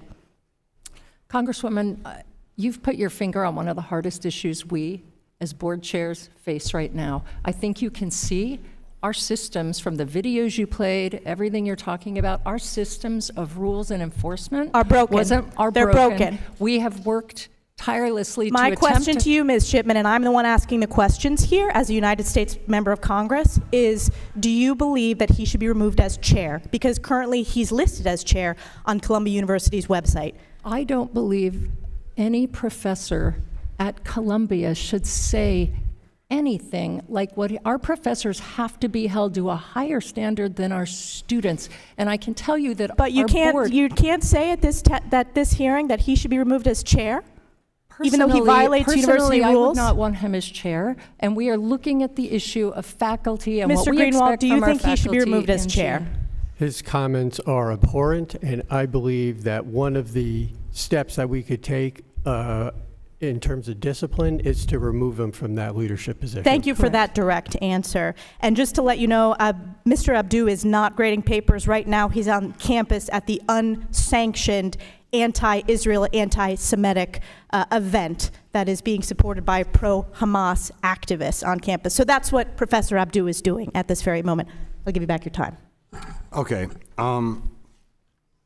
A Jewish member of the School of Social Work's faculty told the New York Times, quote, "When Jews speak up in our school, they are met with, you have white privilege, so shut up, you're a colonizer, you're an oppressor, you are reprehensible for the deaths of innocent Palestinians." You want to comment on that, and then I'll give you comment on that, and how can you get this sort of rhetoric out of your faculty? I find those remarks reprehensible, and I How would does not this agree happen? with them. That's not the question. They're obviously indefensible. What is going on here? You guys talk about diversity. How in the world does this happen? Congressman, there are 4,700 faculty at Columbia, and most of them Please are speak doing up. I said there are 4,700 faculty at Columbia, and the vast majority are dedicated. Okay, I'll give you what I think the gist of the problem is. You guys talk about diversity. Could you give me a ballpark, School of Social Work, or your faculty across the board of your law school? How many you think are more on the Republican-leaning side, and how many are the Democrat-leaning side? I am personally incredibly committed to Pardon? viewpoint diversity. I am personally incredibly committed to viewpoint diversity, and it is one of the things that I want to bring to Columbia. I do not know the answer to that because we don't Ballpark. ask people. I honestly can't answer that because How many, do you not- just in your own mind, could you rattle off like 10 Republican-ish faculty out of your 4,000 off the top of your head? Yeah, I could actually, but I did an event just last week with Joe Stiglitz, who's an economist, who's a Democrat, and Glenn Hubbard, who is a Republican. We have two of our fellows from our Institute for Global Politics who are former Trump administration Great. Now, let me give you another officials. question. On December 6th, the student group Columbia Social Workers for Palestine held disruptive pro-terrorism teach-in inside the school's lobby, in which they said on October 7th, the Palestinian liberation fighters demonstrated their refusal to be dominated and called their effort a heroic struggle for libertation. Dean Melissa Begg initially canceled the event because of its advertising, but later she changed her mind and decided to have the event. Were any of these students disciplined, or what type of message do you think that sent? I believe some of those those students were identified, and they went through a disciplinary process. According to a current student, on October 10th, a request by Jewish students to the DEI office to designate a room to grieve the mass murder of Jews, something that should be perfunctorily agreed, concern about the optics given the lack of a similar room for Palestinian students. Was it inappropriate to deny Jewish students their request? You think they should have been given that room or not? Sorry, I couldn't hear exactly. Deny them access the room that they would requested to book? Is that the question? You got to speak Yes, up. I believe, yes. I think they should have been allowed, and I believe that was corrected later. Why don't you aim for a little more Mr. ideological diversity on your campus? Mr. Grossman, I have a your question. time is up. Mr. Sablon, you're recognized for 5 minutes. Thank you, Madam Chair. Welcome to the witnesses and to everybody in this room. I have a question. Well, anti-Semitism exists. We know it's a problem. It's a major problem.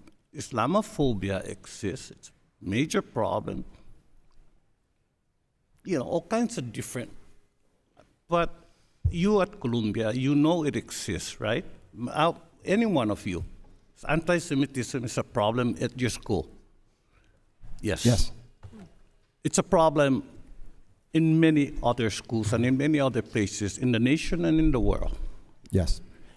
At Columbia, you are all working to try as much as possible to fix this problem, right? That's what I gather from all of you today. Am I We correct? are. Yes. Yes. Yes. Yes. Thank you. Now, I've been here 16 years. I'm not that long, but there's a trick here in hearings where I ask you a question, and before you give me an answer, I throw in another question. So, Dr. Shafik, is there some things you would like to say when you were so unceremoniously cut off from giving an answer to questions you were asked by United States members of Congress? Please. I guess what I'd say is I am personally very committed to viewpoint diversity at Columbia, and I'm very personally committed to making sure that our faculty do not cross the line in terms of discrimination and harassment. We have mechanisms that are now being enforced, and on my watch, they will be enforced. I think many of these appointments were made in the past in a different era, and that era is done. All right. Professor Shafir, do you have anything to add, sir, to what you have been asked already? At the moment, no. No, nobody cut you off. Great. Ms. Shipman, I know somebody cut you off. You have something to add? These are all legitimate questions. I understand the urgency, and I appreciate that we're here. Okay, you don't know. Mr. Greenwald, sir? Nothing else at the moment. All right. Thank you. Thank you for being here, expecting all of these things, but I can see that you are all aware of the issue. You're working towards the issue. I don't know if what you guys figure out to do as your policy in Columbia University will be a policy we can copy and fix all the problems we have in the world. This is an ancient problem, like Ms. Shipman said. It will take time and effort to fix it. Just as, we still have to fix women's rights, human rights, employee, everything. So many things. But at Columbia, I am confident, I am convinced that you guys know the problem exists and that you are trying to do something to fix it. And for that, I yield the remainder of my time. Thank you. Thank you, Mr. Sablon. Mr. Allen, you're recognized for 5 minutes. Thank you, Chairwoman. Well, as you can see, I think the concern is unanimous. We've all been troubled by anti-Semitic activities occurring at your campus and around the country and around the world. As the oldest and most established democracy in the region, Israel exemplifies the core values of freedom and democracy. In fact, I tell my colleagues that Washington, D.C. is not the center of the universe. Jerusalem is the center of the universe. In fact, I read and research that you have an undergraduate and graduate degree School of Religion at Columbia University. Is that correct? We have affiliated institutions, Union Theological Seminary and the Jewish Theological Seminary, as well as a Department of Religion at Columbia. All right. In that degree program, I didn't research exactly what you teach, but are you familiar with Genesis 12:3? Probably not as well as you are, Congressman. Well, it's pretty clear. It was the covenant that God made with Abraham. And that covenant was real clear. If you bless Israel, I will bless you. If you curse Israel, I will curse you. And then in the New Testament, it was confirmed that all nations would be blessed through you. So you do not know about that. I have heard that. Now that you've explained it, yes, I have heard that before. It's now familiar. Do you consider that a serious issue? I mean, do you want Columbia University to be cursed by God of the Bible? Definitely not. Okay. Well, that's good. So here's the deal. We got freedom of speech in this country and freedom of religion. Yet we also have Moses looking down on the entire body of Congress who gave us the law, which most of our laws were made and are supposed to be enforced, came from the original law. And what we have today is a lawless land. We have lawless universities that are overrun by people who are threatening to kill other students, who are attacking other students and creating fear in this country? And we have a constitution that requires us to treat other folks as we would like to be treated, which is also in the New Testament. I mean, maybe you should have a course, and you don't have to believe it, but the Bible is an incredible book. There's a lot of history there, and you don't have to believe it, but you need to know what's in there. Maybe you should have a course suggested for those who are having problems with all of this on the Bible and what's in the Bible and kind of what will happen if, under the wrath of God. I mean, we have above the American flag in our chamber, "In God We Trust." I mean, what God is that? Do you understand why we're here? This is a serious issue. Would any of the other board care to, what do you know about this issue, and how do you feel about it? I mean, what are your feelings on what young people are being indoctrinated by these professors to believe this stuff, and they have no idea that they're going to be cursed by God, the God of the Bible, and the God over our flag. What are your thoughts? Congressman, my thoughts are that you are right that we have a moral crisis on our campus. And I find, as I've said, you're probably tired of hearing it, I find the behavior of some of our students, some of our faculty, unacceptable. And I think we have a variety of tools to deal with it. We have to be able to have rules that make sense. We have to be able to enforce them because people learn from consequences. We have to have order. And then we need deep anti-Semitism training, as we heard the Congresswoman talk. This is essential. We must train people on what this is. And finally, I'm just about I out think of we time, need but you need to know education. that also, education is important, knowledge is important, but the beginning of wisdom is the fear of God. I yield back. Thank you, Mr. Allen. Ms. Stevens, you're recognized for 5 minutes.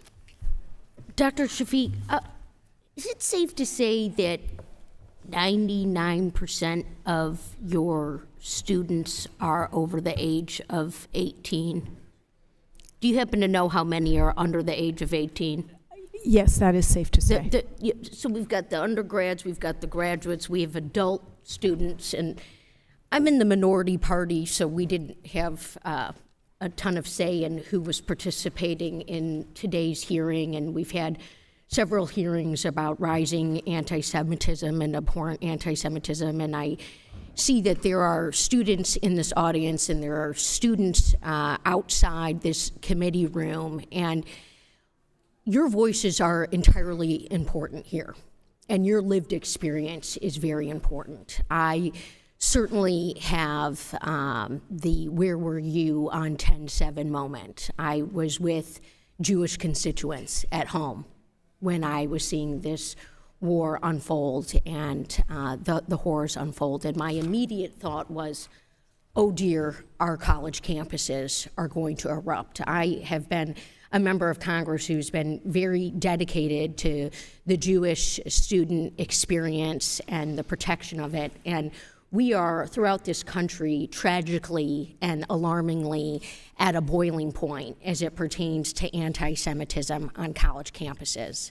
And to every single person in this room wearing the kippah, who is a Jewish student, who stands alongside Israel and fellow Jewish Americans, you belong.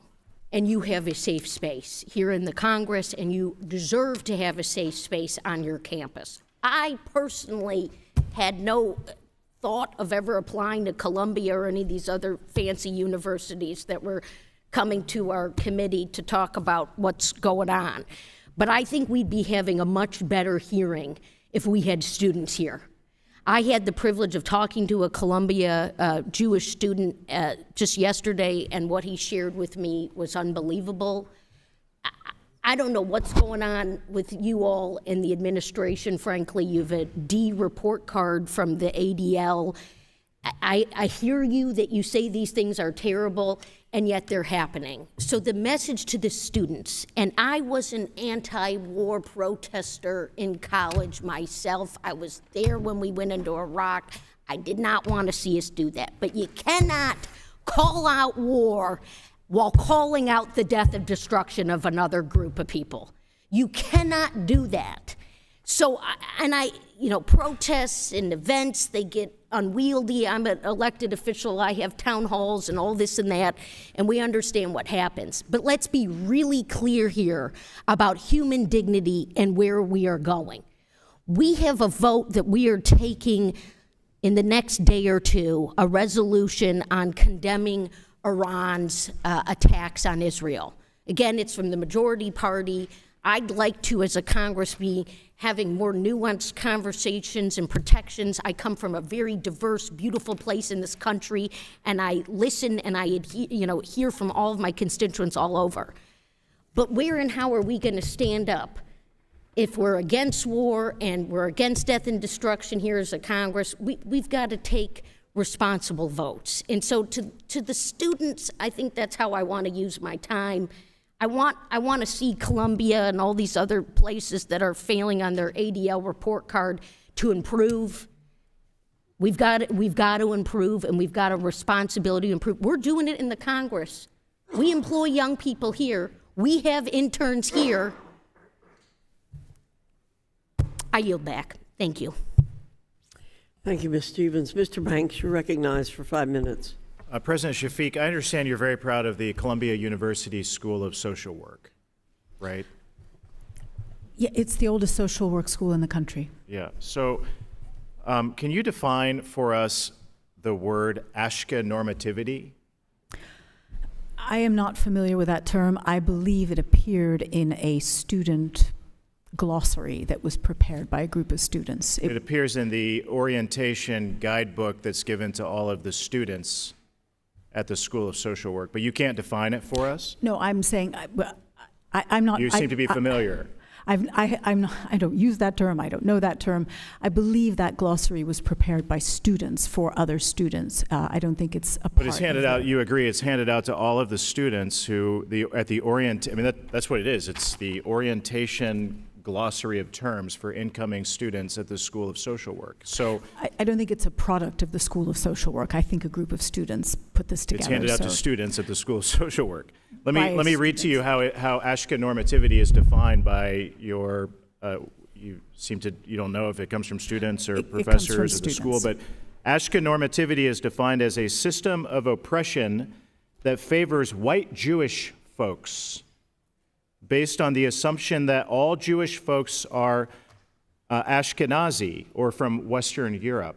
So do you have a response to that definition of Ashke normativity? Is that appropriate? This is handed out to your students. By other students. It is not a product of the faculty of Columbia University. It is handed out to your students. Obviously, you allow this to be handed out to your students. Is that appropriate? As I said, it is not a product of the faculty or the administration. It is something that a group of students produced. I don't agree with it. I think it's not very useful. I don't condone it. Okay, can you help me understand something else? I didn't go to an Ivy League school, admittedly.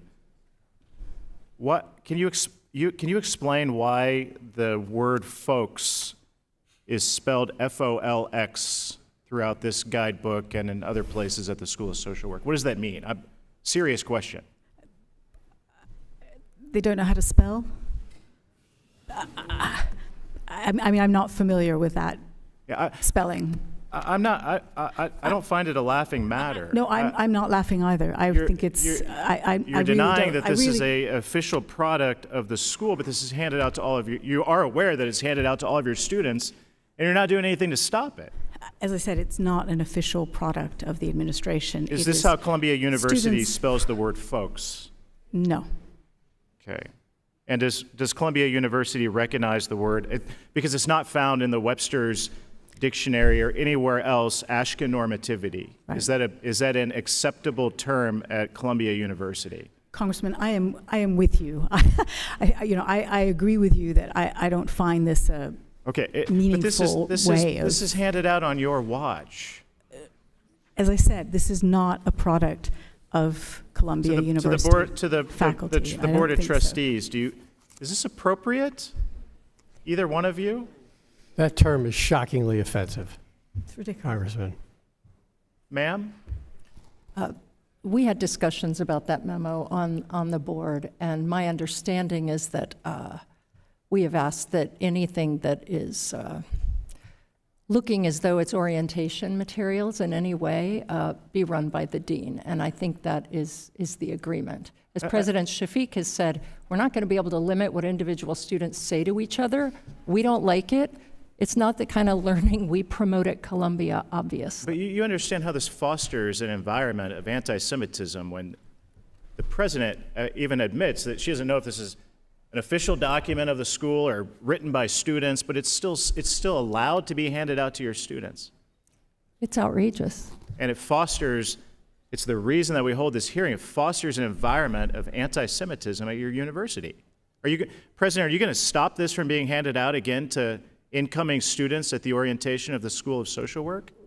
We will make sure that it is not part of any of orientation process that the university President, runs. Shafik, can you name a real-world example of a system of oppression that favors white Jewish folks? Can you give us an example? No. Do you believe that white Jewish folks are privileged, that they're oppressors? No. Do you believe that? No. This is what's being fed to your students. It's despicable. You haven't done anything about it. You should do something about it. I yield back. Thank you. If this is a document produced by the students, I'd be interested in knowing if Columbia is paying for this document to be produced, to distribute, and be distributed. Ms. Leisure-Fernandez, you're recognized for 5 minutes. Thank you, Madam Chair and Ranking Member, and thank you to the witnesses for joining us today. The anti-Semitism experienced by Jewish students at Columbia University and universities across the country is unacceptable. I've met with several Jewish students from, not several, but lots of Jewish students from across the country who've endured a wave of slurs and threats, and my heart breaks each time I hear those stories, which I think it breaks for everybody on this committee and on the panel. But anti-Semitism is a centuries-old form of hatred rooted in white supremacy. It's also a form of hatred that has sadly been stoked and given a platform by some in the Republican Party. Madam Chair, I'd like unanimous consent to enter into the record the article from Politico titled, open quote, Donald Trump dined with white nationalist Holocaust denier Nick Fuentes. Without objection. In case we don't remember President Trump's remarks after the anti-Semitic white nationalist rally in Charlottesville in 2017, Madam Chair, I'd like unanimous consent to enter into the record the article from The Atlantic titled, open quote, Trump defends white nationalist protesters. Some very fine people on both sides, close quote. Without objection. This committee has held 3 hearings on anti-Semitism on college campuses, but not one of these hearings has considered a bill to actually address the scourge of anti-Semitism. In fact, last fall, House Republicans proposed a 25% budget cut to the office that's actually investigating and can take action against universities if there is anti-Semitism on campuses that is actionable. The committee could be more productive on this issue and hold a hearing on Congresswoman Manning's bipartisan, bicameral bill, H.R. 7921, the Countering Anti-Semitism Act. The bill would designate a senior official at the Department of Education to counter anti-Semitism on college campuses, among other solutions, provide data, get us the information we need so we can actually take action, because we must do more than complain. We need to take action. We need to actually have solutions. Dr. Scheiser, as co-chair of Columbia's Task Force on Anti-Semitism, would you support the kind of legislation that gives us more data and a mechanism to fight anti-Semitism? Data is critical because we need to know more about the issues that we're addressing. And I've seen Congresswoman Manning's bill, and I think it is very well crafted.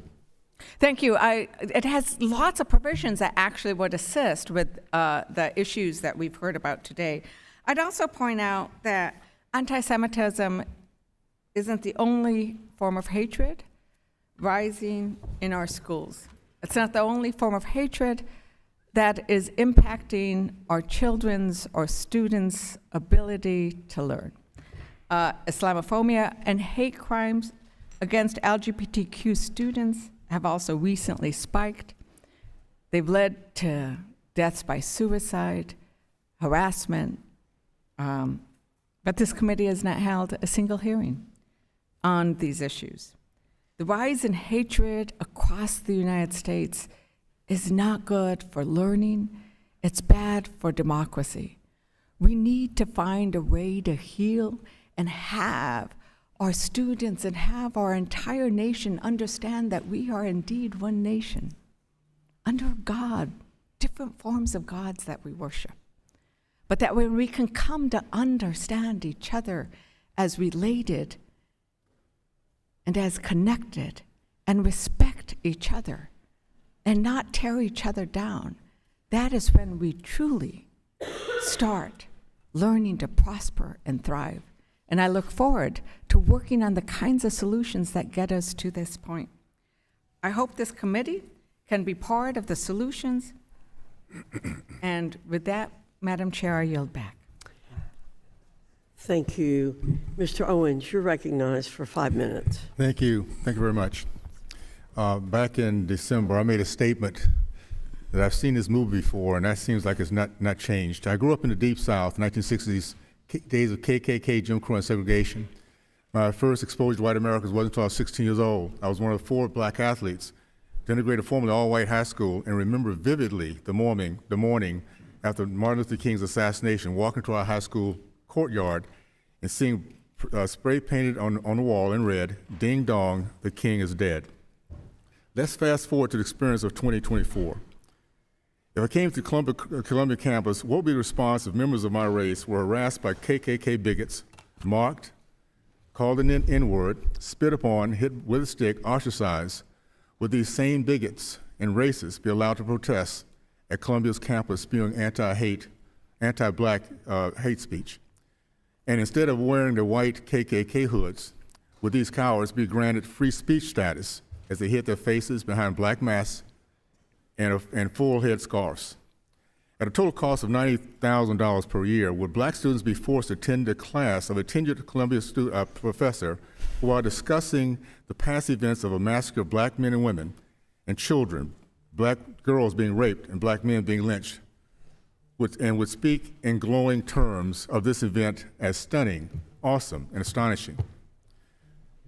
President, I'd like to ask you, would this treatment of black Americans be tolerated for 1 second? What you've described, Congressman, is completely unacceptable. I, too, grew up in the South in the 1960s and share that experience. So yes or no, would this be tolerated for 1 second?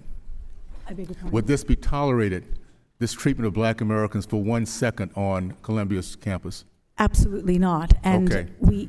I just want to continue this because if this would not be tolerated for blacks, why has it been for months and years?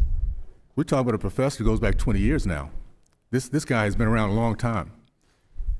So why is it that Jewish Americans can then be treated by these bigots and bullies in this manner?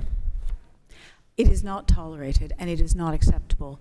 And over the last 6 months, we have done everything we can and have worked tirelessly to improve our policies. Okay, let me just say this real quickly. Let me tell you why I think these two standards are prevalent.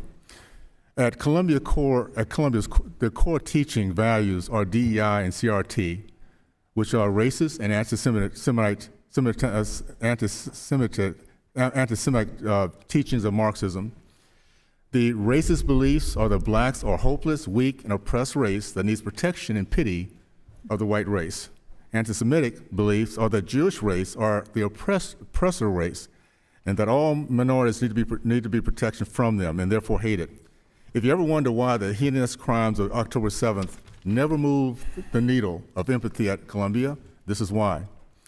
I personally think that it takes a true lowlife, repugnant human being to make the statement that the massacre of innocent men and women and children, the raping of girls, the beheading of children, the burning alive of human beings was stunning, awesome, and astonishing. But what truly speaks volumes is the moral compass of Columbia, that this rabid anti-Semite is still on your payroll today. He's gotten cocky, and for 20 years he's done the same thing. It's just a little tip of the iceberg of what's going on there and what's being taught in our classes. There's a statement from a Jewish student. It is impossible to exist as a Jewish student at Columbia without running face first into anti-Semitism every single day. Jew hatred is so deeply embedded into the campus culture that it's become casual among students, faculty, and neglected by administrators. Do you agree with this statement, President? I have met those students and heard those words in the listening sessions that I have been holding. I believe in leadership by presence and walking around, and I have listened to those students, and it has distressed me hugely. Let me just, I'm sorry, I hate to cut you off. I just have a few seconds here. Let me tell you what my major concern is. Thousands of Columbia students coming from countries that hate America and the other democracy in that region, Israel. How does this work? International students paying a total of $90,000 a year up front, skip classes to demonstrate, bully Americans, burn American flags, stop traffic in our countries as they shout death to America. In some kind of way, they still get a degree. I think most of us, unless they're genius, most of us spend 100% of our time trying to pass our courses, particularly $90,000 per year. I'm running out of time. I'll just say this. I'd like to know how many of these folks are actually graduating and what degrees are and how they're getting paid to come to our campus and bully our kids the way they are right now. And with that, I'd like to yield back. Thank you. Mrs. Hayes, you're recognized for 5 minutes. Thank you. I'd like to start before I get into my questions by saying that I am a woman of deep personal faith, and my faith forces me to respect the faith of others. So the injection of biblical theology into this committee hearing is inappropriate. But if we were to talk about that, I would say that my faith is used as a shield to protect others and not a sword to hate or harm others. I guess I call myself a Matthew 25 Christian.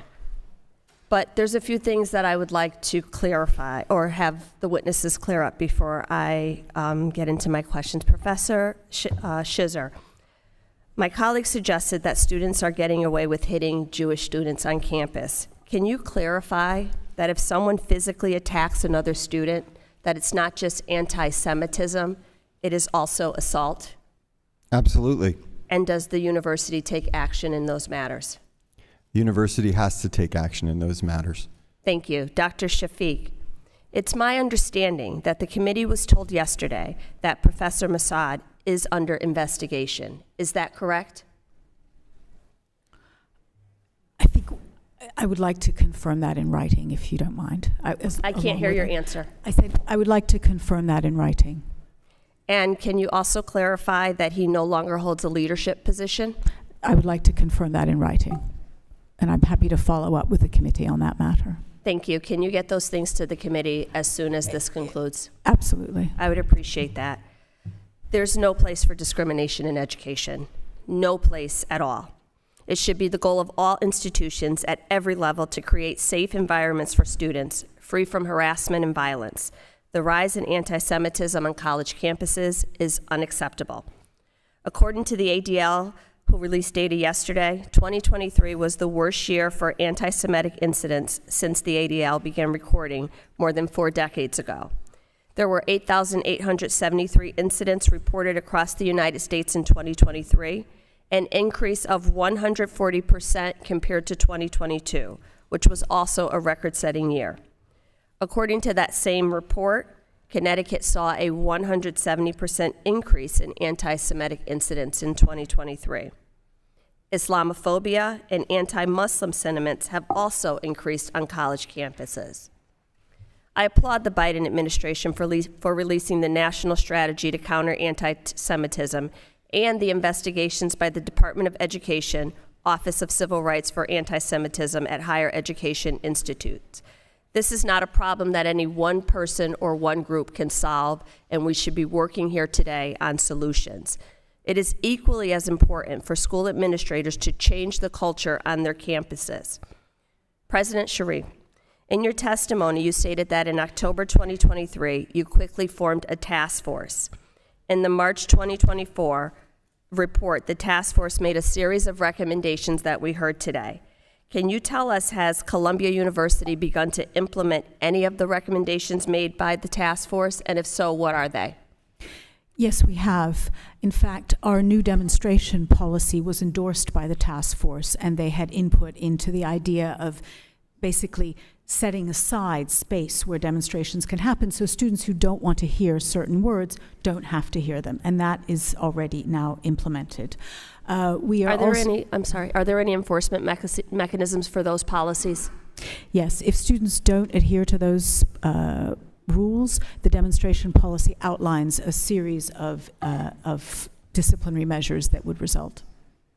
Thank you. And I know that there's a challenge of creating rules that appropriately distinguish between free speech and hate speech. But can you tell me what impact would an increase in funding have on the department's ability to respond to the rise in anti-Semitism? You heard my colleagues say that funding that does specifically this has been cut. Is that to me? Yes. I'm sorry. Yes, we would. We know that there's a number of cases before the Department of Education around these issues. We would welcome guidance from the Department of Education as we try and define the boundaries, particularly around speech. So it would be helpful. But guidance without money will not help you achieve these goals. Yeah, it would be helpful, I think, from our perspective, to get such information. Thank you. I have no further questions. I yield back. Thank you, Mrs. Hayes. Mr. Good, you're recognized for 5 minutes. Thank you, Madam Chairman. I'll direct this first to Dr. Shafik. What does it say about college campuses like Columbia's today that we're sitting here having a congressional hearing to discuss significant anti-Semitism, prevalent to a large degree on campuses like yours, and pro-terrorism sympathies on campuses like yours? How troubling is that to you? What does it say about our college campuses today that we're here doing this?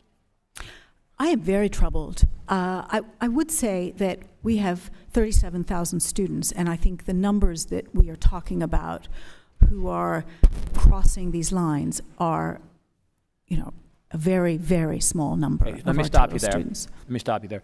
Have there been any anti-Islamic demonstrations on campus, any anti-Muslim demonstrations on campus, any anti-Arab demonstrations on campus? Anything like that happened? There have been many pro-Israeli demonstrations on our campus. No, that's not what I asked you. But there have, there have been many incidents. The answer would be no, correct? Yes. Sorry. Okay. Thank you. There would be to the board members, if I may, what does it say about our college campuses today that we're having a hearing about anti-Semitic sympathies on campus, expressions on campus on a large scale, and pro-terrorist expressions on campus on a significant scale? What does that say about college campuses today like Columbia's? Anyone want to answer that? Congressman, I think it says we have a lot of work to do. It's shocking. What does it say about what's happening on our college campuses that this would even be an issue to such large degree that we're holding yet another congressional hearing on this subject? I think, personally, I think it says that we have lost our way in terms of what we expect from each other in a learning community and in our society. I think we have got to learn to listen to all sorts of diversity, and we have to commit to speech that isn't laced with hate and isn't just meant to provoke for Right. Thank you very much. Appreciate your efforts to try to answer that. President Shafik, as you know, on March 24, just 3 weeks ago, and 5 months after the October 7 terrorist attack in Israel, a coalition of a reported 94 Columbia student organizations led by Students for Justice in Palestine and Jewish Force for Peace held an event with guest speakers who are connected to and supportive of known terrorist organizations. Khalid Barakat spoke at the event. He's been identified as a member of the Popular Front for the Liberation of Palestine, a group that the United States, has designated a foreign terrorist organization. Another speaker was Charlotte Cates, who's affiliated with the Palestinian Prisoner Solidarity Network, which is designated as a terrorist group by Israel. what does it say that we allowed that event to take place on campus, remotely, but hosted on campus, held on campus? What does that say about Columbia today? We did not allow that event to happen. The students applied to host that event at Columbia. We twice said no. They then tried to host it at our neighbor Barnard, who also said no. They then decamped to a dorm room and held it online. We immediately, as soon as we knew, notified the FBI. We brought in special investigators, and we let me stop you there. suspended the students When did you involved. learn about this event was going to take place, or was being tried to be held to take place? We learned on the day, and then we immediately contacted the FBI. Were any safe spaces provided or other supportive measures created for students who might have felt threatened by the efforts to have this on campus, to have these speakers speaking remotely, at least on campus? Was there any measures taken for those students who might have felt threatened by this? They were in a private space, and as I said, all of the students who were involved in organizing that event have been suspended. All right, one of And the that was primary done within 24 hours. organizer of the event was the Students for Justice in Palestine, which was suspended on November 10, but that was 4 months before the event took place. How could they be able to organize an event on campus? I mean, what entities or groups would you prohibit from organizing an event on campus? What's the criteria for approval or disapproval to be able to do that? So we were one of the first universities to suspend Students for Justice in Palestine and the Jewish Voices But they were for still Peace able to hold an event. because they didn't abide by our rules and held unsanctioned events.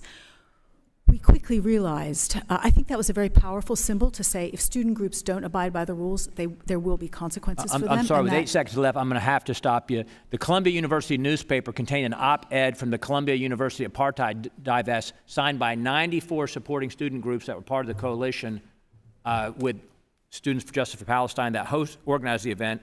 I would just like a response afterwards in writing as to whether or not these groups who were also supported, the other 94 groups, whether or not they would have been suspended or have funds pulled or any consequence of those other 94 groups, as reported in the Columbia University newspaper. Apologize, Madam Chairman, for going over a little bit. I yield back.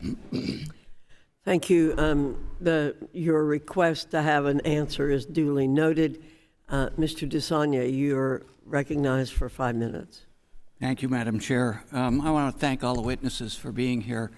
Ms. Shipman, I was taken by your comment about when you were a young person and went to Columbia from the Midwest, that you were taught how to think, not what to think. And in that context, we're dealing with a complex issue, historically, thousands of years. In this instance, but the use of technology and political consultants, the theater of today, is quite remarkable, where you have a real legitimate, and I appreciate the bipartisan focusing on the legitimate issues around hatred and prejudice. But the technology to me is really fascinating. What makes this so unique to our time in this institution? Professor, have you looked at that in terms of social media and how we are? There's a lot of work around this in this field, not in this specific field, by researchers at UVA, Harvard. I think of Susan Lin, her wonderful book about who's minding our kids.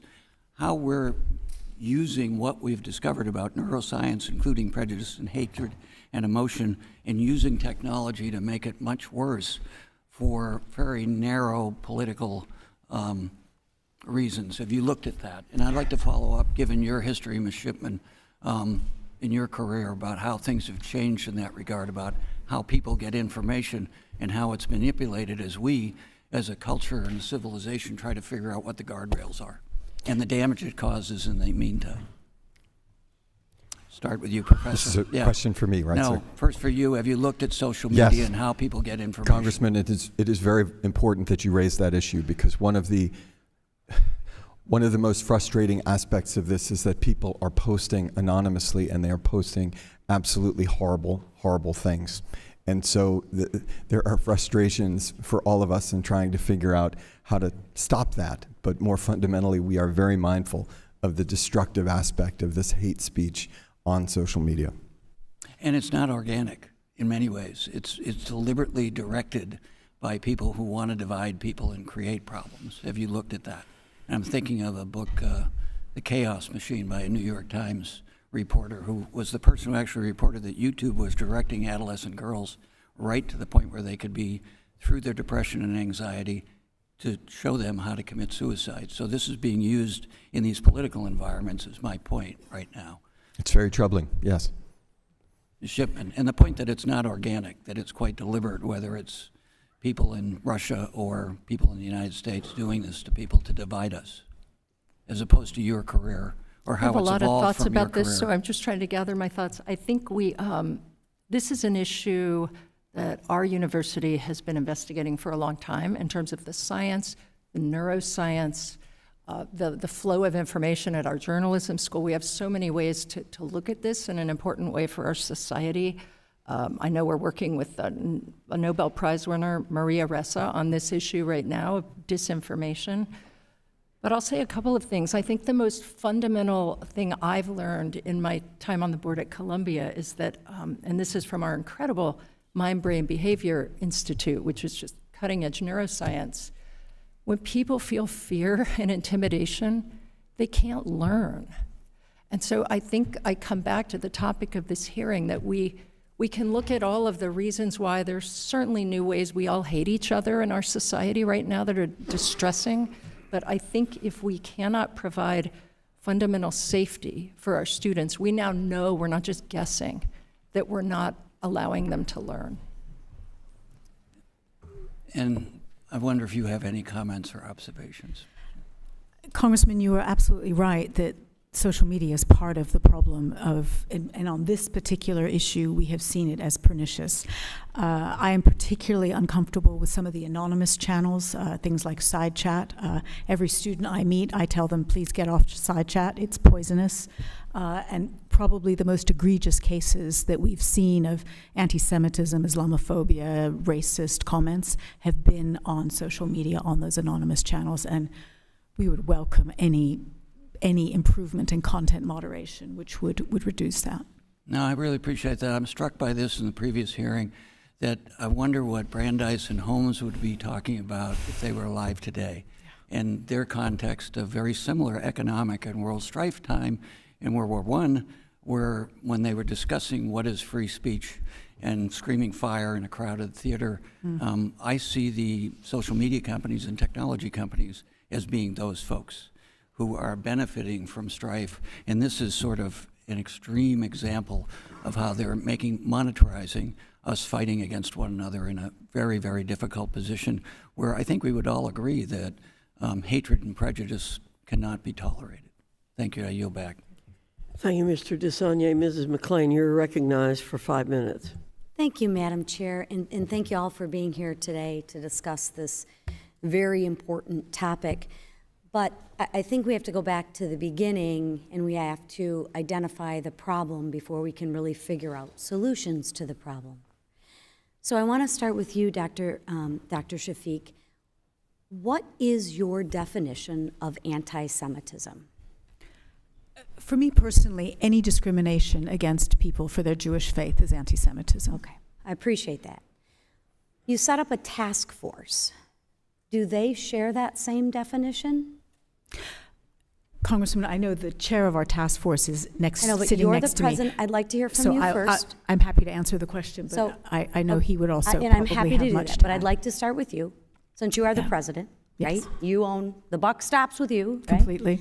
Do they share that same definition? I'm pretty sure that they would share that definition. Don't you think that would be a pretty important thing to start with? Yes. Okay. Are you concerned at all about the article by Sharon Otterman, which indicated that a Columbia University task force set up to combat anti-Semitism on campus in the wake of October 7th Hamas attack is attempting to avoid one of the most contentious issues in universities' debate over the war? Its members, now I don't know if it's true or not, so I'd like to get your take. Its members have refused to settle on what the definition of anti-Semitism is. So from your opinion, this is an inaccurate article? Yes, and okay, thank you. Professor Shizer would be the best person to give you I appreciate that. the details. So, Professor, thank you. Do you have a definition of anti-Semitism? Absolutely. Okay, can you share it with us? Sure. It's bias against Jewish people, which can manifest as ethnic slurs, stereotyping, Holocaust denial, double standards as applies to Israel, and anti-Semitic tropes. Wonderful. I appreciate that. So this article is in fact false. It is inaccurate, yes. Okay, thank you. I think we need to really take a look at the facts. So now that we have a clear, defined definition of what it is, what I'm curious now is what are the consequences to one's actions? Ms. Shafik, Dr. Shafik, can you share with us what the consequences are? The consequences for anti-Semitic behavior. I'm sorry? The consequences for anti-Semitic behavior. Yes, ma'am. Yes. So we have, one of the biggest things we focused on is we want to make it easy so that if there is any anti-Semitic incident at Columbia, we know about it immediately. We have QR codes all over the campus. Okay. We have a hotline. We have a single And what is, website and for that's reporting. a great, I'm looking for an answer though. Yeah. What are the consequences for anti-Semitic behavior? Yes.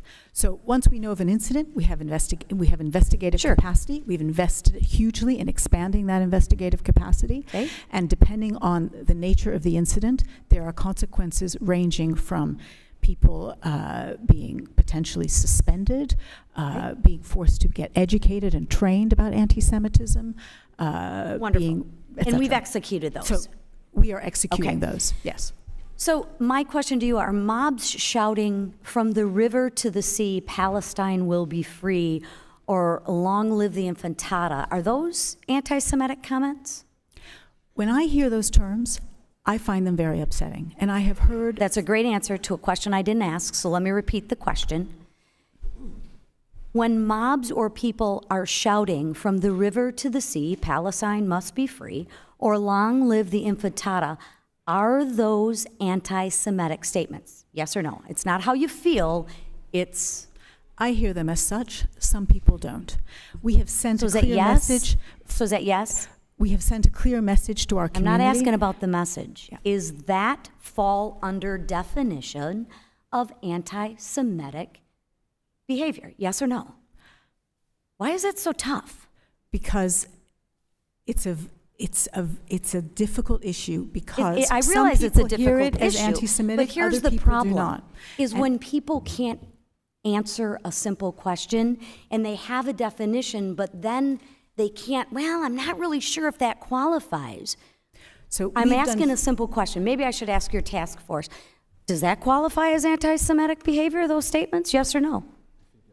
Yes. Okay.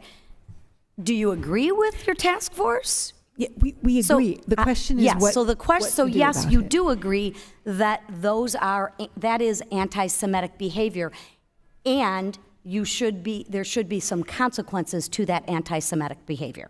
We're in agreement, yes? Yes. Thank you. I yield my time. Yes. The gentlewoman yields. Pursuant to the previous order, the chair declares the committee in recess, subject to the call of the chair, but we do plan to reconvene in 5 minutes. I ask all the guests to remain in their seats until the witnesses are allowed to leave the room. So the committee stands in recess for 5 minutes.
Okay, we're starting.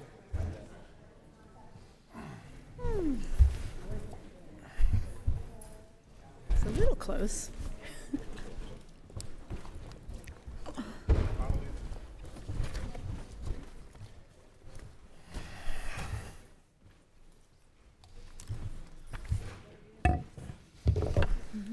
The committee will reconvene and come to order following our recess. Mr. Bowman, you are recognized for 5 minutes. Thank you so much, Madam Chair, and thank you to the witnesses for being here.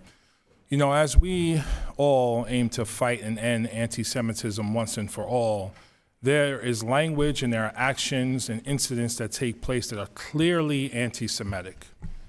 And then there are others where someone may have said something or done something that they didn't quite understand, that was wrong. And what I'm hearing from students and people in my district who go to Columbia is they feel that there's not the space for divergent opinions or thoughts as it relates to the state of Israel or what's happening in Gaza right now. Can you speak to how different points of view or perspectives as it relates to the war in Gaza, criticism of the state of Israel, or something like that, that is not anti-Semitic, but just a difference of opinion from other students? How is that adjudicated or confronted? How are we creating spaces for critical dialogue and discussion that may make people feel uncomfortable, but are not like hateful? Can you speak to that first, Madam President? And then we could just go down the line and everyone gives brief comments to that. Congressman, it's a very good point. We launched at the end of last semester a program called Dialogue Across Difference to do exactly what you're saying, which is to give people tools to have difficult conversations where people disagree but are respectful. And so there have been maybe 2 to 3 events per week at Columbia for students and for faculty. You said per week? Yes. Okay. To practice that sort and model that sort of behavior. And are those events well attended by students with different points of view coming together and having this dialogue? That is happening more. I will be candid with you that immediately after October 7th, the atmosphere was tense. It was very hard. Yeah. But that's changing, and I'm doing it myself personally in my listening sessions with students from both sides of the issues. And again, those have been very emotional. Okay. I've had students in tears in those sessions. Of course. Can we go down quickly? I know I don't have much time. Can we just quickly respond to that? Yep. Thank you for the question. We are committed to ensuring that students can articulate competing points of view about extremely important issues like the Middle East, like the current war, like the Israeli-Palestinian conflict. And it would be a really, really unfortunate thing and a departure from our mission as a university if we were suppressing points of view. We absolutely don't want to do that. And at the same time, we have free speech. We also have the responsibility not to engage in discrimination. Of course. Now, the time is moving, so I'm going to let you answer, but I'm going to shift slightly. How are we also fighting other forms of hate, including Islamophobia at the university, which I've heard is happening also at the university as well? Can you two quickly respond to that? We have, look, we're listening to all of our students. All hate is should not be welcome at Columbia. I've personally met with a large number of Jewish students and a lot of our Muslim students from the region who do feel stressed and scared about walking to class. I mean, we have to listen, and we have to allow for political debate. As Professor Shizer said, that's a bedrock of our democracy. I spent 5 years living in the Soviet Union. I can tell you, you don't want no political debate. Right. You don't want the result of that. But we can't let political debate cross into hate. Never. We have a special job as an educational institution. Mm-hmm. Absolutely. Mr. Greenwald. All hate is abhorrent. Further, the lessons that we're learning coming out of the task force, those principles will be applicable not just to anti-Semitism, but to other forms of hate as well. Absolutely. Just to ensure that there are additional voices part of this conversation, I want to enter for the record I have a letter here from over 600 faculty, staff, students, parents, and alumni of Columbia and Barnard expressing their commitment to open, honest inquiry on campus. I ask unanimous consent to enter the letter into the record. Without objection. And in the last 15 seconds that I have, Madam President, can you respond to there was a so-called chemical attack on campus at one point targeting so-called pro-Palestinian students. Can you quickly respond to that? It appears to have been an odorous substance that was sprayed on demonstrators. The individuals involved have been suspended from Columbia. Suspended from the school, so they no longer attend the school, the students who were involved? Correct. Okay, thank you. And I yield back. Thank you. Mrs. Steele, you're recognized for 5 minutes. Thank you, Dr. Fox. For over 2 decades, Columbia's Middle Eastern, South Asian, and African Studies Department has been extremely hostile to Israel and Jewish students. Professor Joseph Massad, who vocally praised Hamas, Professor Hamid Dabashi, who has made numerous anti-Semitic remarks, including that Israelis have a vulgarity of character and that is bone deep and structured to the skeletal I can't even pronounce vertebrae of its culture. And Rashid Khalidi, a professor of your university now and former PLO spokesperson, called Columbia Anti-Semitism Task Force bigots and fanatics and right-wingers and extremists. This is all on the record. And do you think this kind of conduct is appropriate and acceptable? And what university took, what kind of action that you took after these professors were talking about like this? Yes. Congresswoman Steele, thank you for that question. Before I answer it, I know Representative Hayes asked me to confirm in writing about ongoing investigations of some of the faculty that you've described. So I just wanted to confirm now that both Professors Massad and Frankie are currently under investigation for discriminatory remarks. So I just wanted to put that on the record for this occasion. On the broader point that you raise, what I would say is that... Just before you go that, how about the other 2 professors? I'm going to come to that. So all 3 of them. Sorry, which ones are you referring to? So it's Professor Joseph Massad. Yes. And Professor Hamid Dabashi. And you hired Rashid Khalidi, professor of your university, that former PLO spokesperson. Yeah. We don't have any ongoing complaints around those other 2 professors. But what I would say is, since I have been in this role, which is, I'm just entering my 9th month, we have put in place mechanisms so that if faculty cross the line in terms of any harassing or discriminatory behavior, there will be consequences. We can remove people from leadership roles. We can discipline, we can remove them from the classroom. We can, in some cases, have removed them from Columbia altogether, and we have several cases like that. So we are making sure that going forward, faculty who cross the line and discriminate or harass students on any issue there will be consequences. Yeah, you know what? I'm not just making up. This happened, and this is the statement that we just took it out from the newspapers and other media. So you really have to find out. So nothing really happened. These 3 university professors, that what they were talking about, Israelis. And then let's just move then. Columbia alumni have called on university place the department into academic receivership, as it has done for its English and anthropology departments. Will you consider placing the department into receivership? I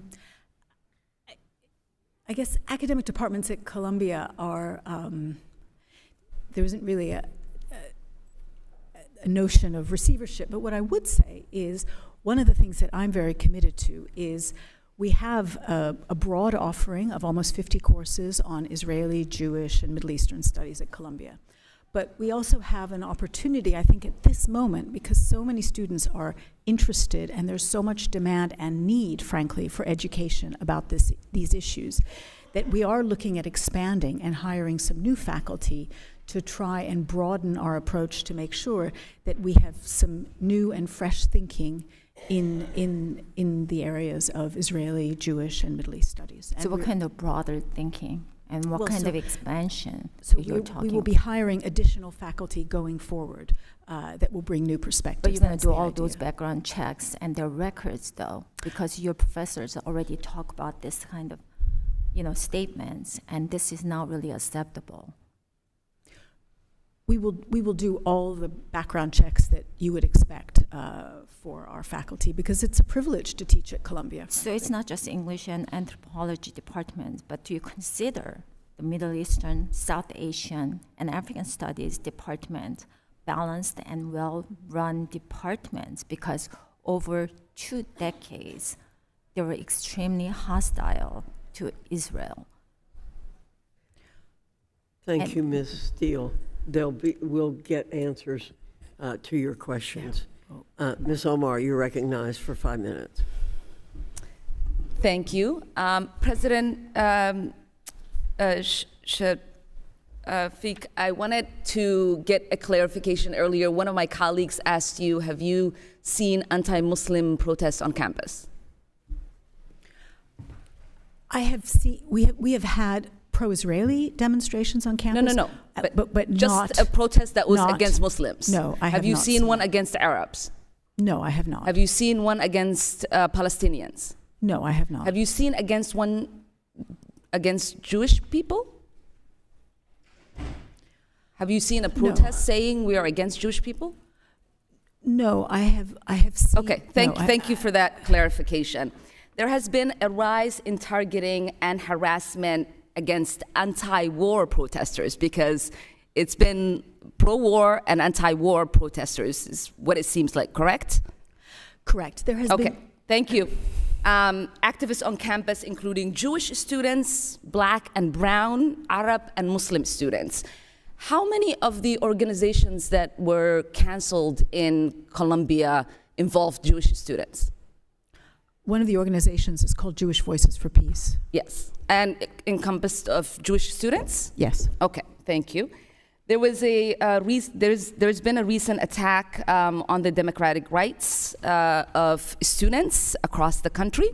I was appalled to learn that in April, Columbia suspended and evicted 6 students for their involvement in the pro-Palestinian panel event on campus. It happened that all 6 students were arbitrarily targeted after the university brought in a team of private and former police investigators.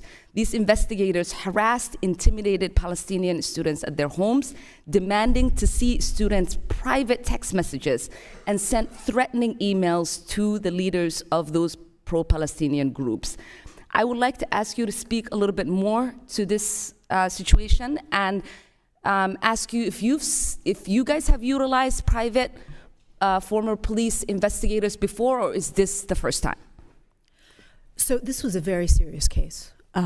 We had students who, on an online If you could call, shorten your answer, that would be really appreciated. Of course, who invited people who were inciting violence, and that is unacceptable.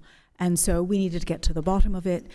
And so that's why we brought private investigators along with notifying the FBI. How secure were you, these students that you evicted and suspended were involved? Did you do any investigation? Was there a hearing? They refused to cooperate with the investigation. And so until they do so, they are suspended. Okay, thank you. And then in January, there was an incident involving students that were protesting, that were attacked with a toxic chemical substance, leaving many hospitalized. A lot of them did not receive support from the school administrators. Can you speak to what is happening with the investigation, if you all are cooperating, And why weren't the students provided any support after they've experienced that attack? So this is still with the police, and as far as we know, we think it was an odorous substance, and we did reach out to all of those students who said they were affected. Many of them didn't want support. We also It took you guys more than 4 days to reach out to students. No, I don't believe that's correct. Okay, will you actually. respond, give me a written response with the fact that you all responded right away to those students? Yes, I would be happy to do that. All right, appreciate that. And it looks like there's been a lot of doxing and harassment that has taken place. What protections are a student being provided? We created a doxing resources group to support students. There were many students who were affected by this. Muslim students, Jewish students, and completely, other students. That group we had 90 students reach out to that group to get support in terms of both technical support, legal support, privacy scrubbing, and so on. And before I run out of time, I wanted to ask what do your rules say about professors that harass students online, like Professor Shai Davidar has done, and professors who directly attack you as the president as a coward and a liar? So, as president, I'm used to being attacked, but attacking our students is unacceptable. And in that case, we've had more than 50 complaints about that professor, and he is currently under investigation for harassment and I would love a discrimination. follow-up on that as well. Thank you so much. I yield back. Thank you. Mr. Kiley, you're recognized for 5 minutes. President Shafik, earlier today the question was posed, are chants of From the River to the Sea anti-Semitic? And Professor Scheitzer, head of the Anti-Semitism Task Force at Columbia State University, gave a very clear answer. Yes. You, on the other hand, hemmed and hawed, and then eventually said, I hear them as such, some people don't. What are you talking about there? Who are these people that you're referring to? Well, I think even surveys by the Anti-Defamation League and others have shown that some Jewish people don't hear that as anti-Semitic, whereas I would say the majority do. So it's one of those phrases that is heard differently by So that's many. who you're referring to, is the Jewish population, some sector of it? Yeah, yes, and I have received letters from our Jewish faculty who say that they also don't think it is anti-Semitic. But I think Congressman, I think you put your finger on a challenging issue. We have sent a message to our community. All of the deans of Columbia University, all 17 of them for the first time, wrote a letter to the community saying, these words are hurtful and are heard in a hurtful that's good, way. and I'm glad that Professor Scheitzer was able to give us a very clear answer, yes, but you weren't able to do so. And I think if I were to go through a number of other racial slurs and ask you if those are offensive, if these are racist, I don't think you'd say, I hear them as such, some people don't, would you? I'm happy to give you my personal opinion, but I think the question that you're really asking me is, are they forbidden to be said at Columbia? That's not what I'm asking, actually. Okay. All right. Well, then I'm happy I think to give we you... saw your instinct is that I'm wondering, who are you worried about offending? That's my question. No. I feel like I'm speaking as president of Columbia, so that's the way in which I'm answering let's talk these about questions. Columbia. Are there anti-Semitic professors on your faculty? I certainly hope not, and if I have any evidence that there are, there will be consequences. You don't think there's evidence of anti-Semitism among professors on your faculty? We have seen some cases, and there have been consequences. So you mentioned Mr. Abdu and Mr. Masad. You said they're both under investigation. Is that correct? Mr. Masad is under investigation. Mr. Abdu has been told he will not work at Columbia again. He's been fired. He is leaving. I don't understand the distinction there. Fired versus he's leaving. Yeah, no, he's leaving, and he has a written record on his record that says he wasn't fired, but he's voluntarily leaving. No. He's been told he has to leave. He has been told he has to leave. Okay. Do you think he is anti-Semitic? He has written and said things which are in support of Hamas, which I find very problematic. And when, by the way, was he told to leave? I want to make sure I have the right date for you, but it was sometime in the last few weeks is my recollection. In the I'd be last happy, how long? I'd be happy to get it to you in writing because I want to make sure I give you the right date. Did you retain counsel in preparation for this hearing? We had lots of, we did a lot of preparation for this hearing, yes. Okay. How many hours did you say you spent preparing? Well, this is a very, very serious matter, and so I have spent many, many hours. Many hours. And you've given us very divergent responses as to some of the worst offending professors about how they've been handled. And why is that? Why can't you just give us the facts? I've offered to give you the facts. I'm happy to provide you with the details. I just don't recall the exact date when he was notified, and I want to make sure I give you an accurate answer. It's a very serious matter. Would you be willing to make just a statement right now to any members of the faculty at your university that if they engage in anti-Semitic words or conduct, that they should find another place to work? Can you make that statement?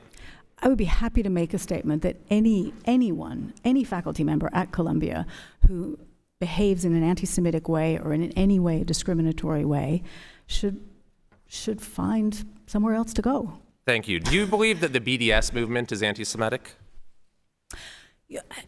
Columbia has on numerous occasions refused to, sorry, that's not the right way, has faced the issue of BDS. In fact, we had a proposal. But do you think it's anti-Semitic, recently. the BDS movement?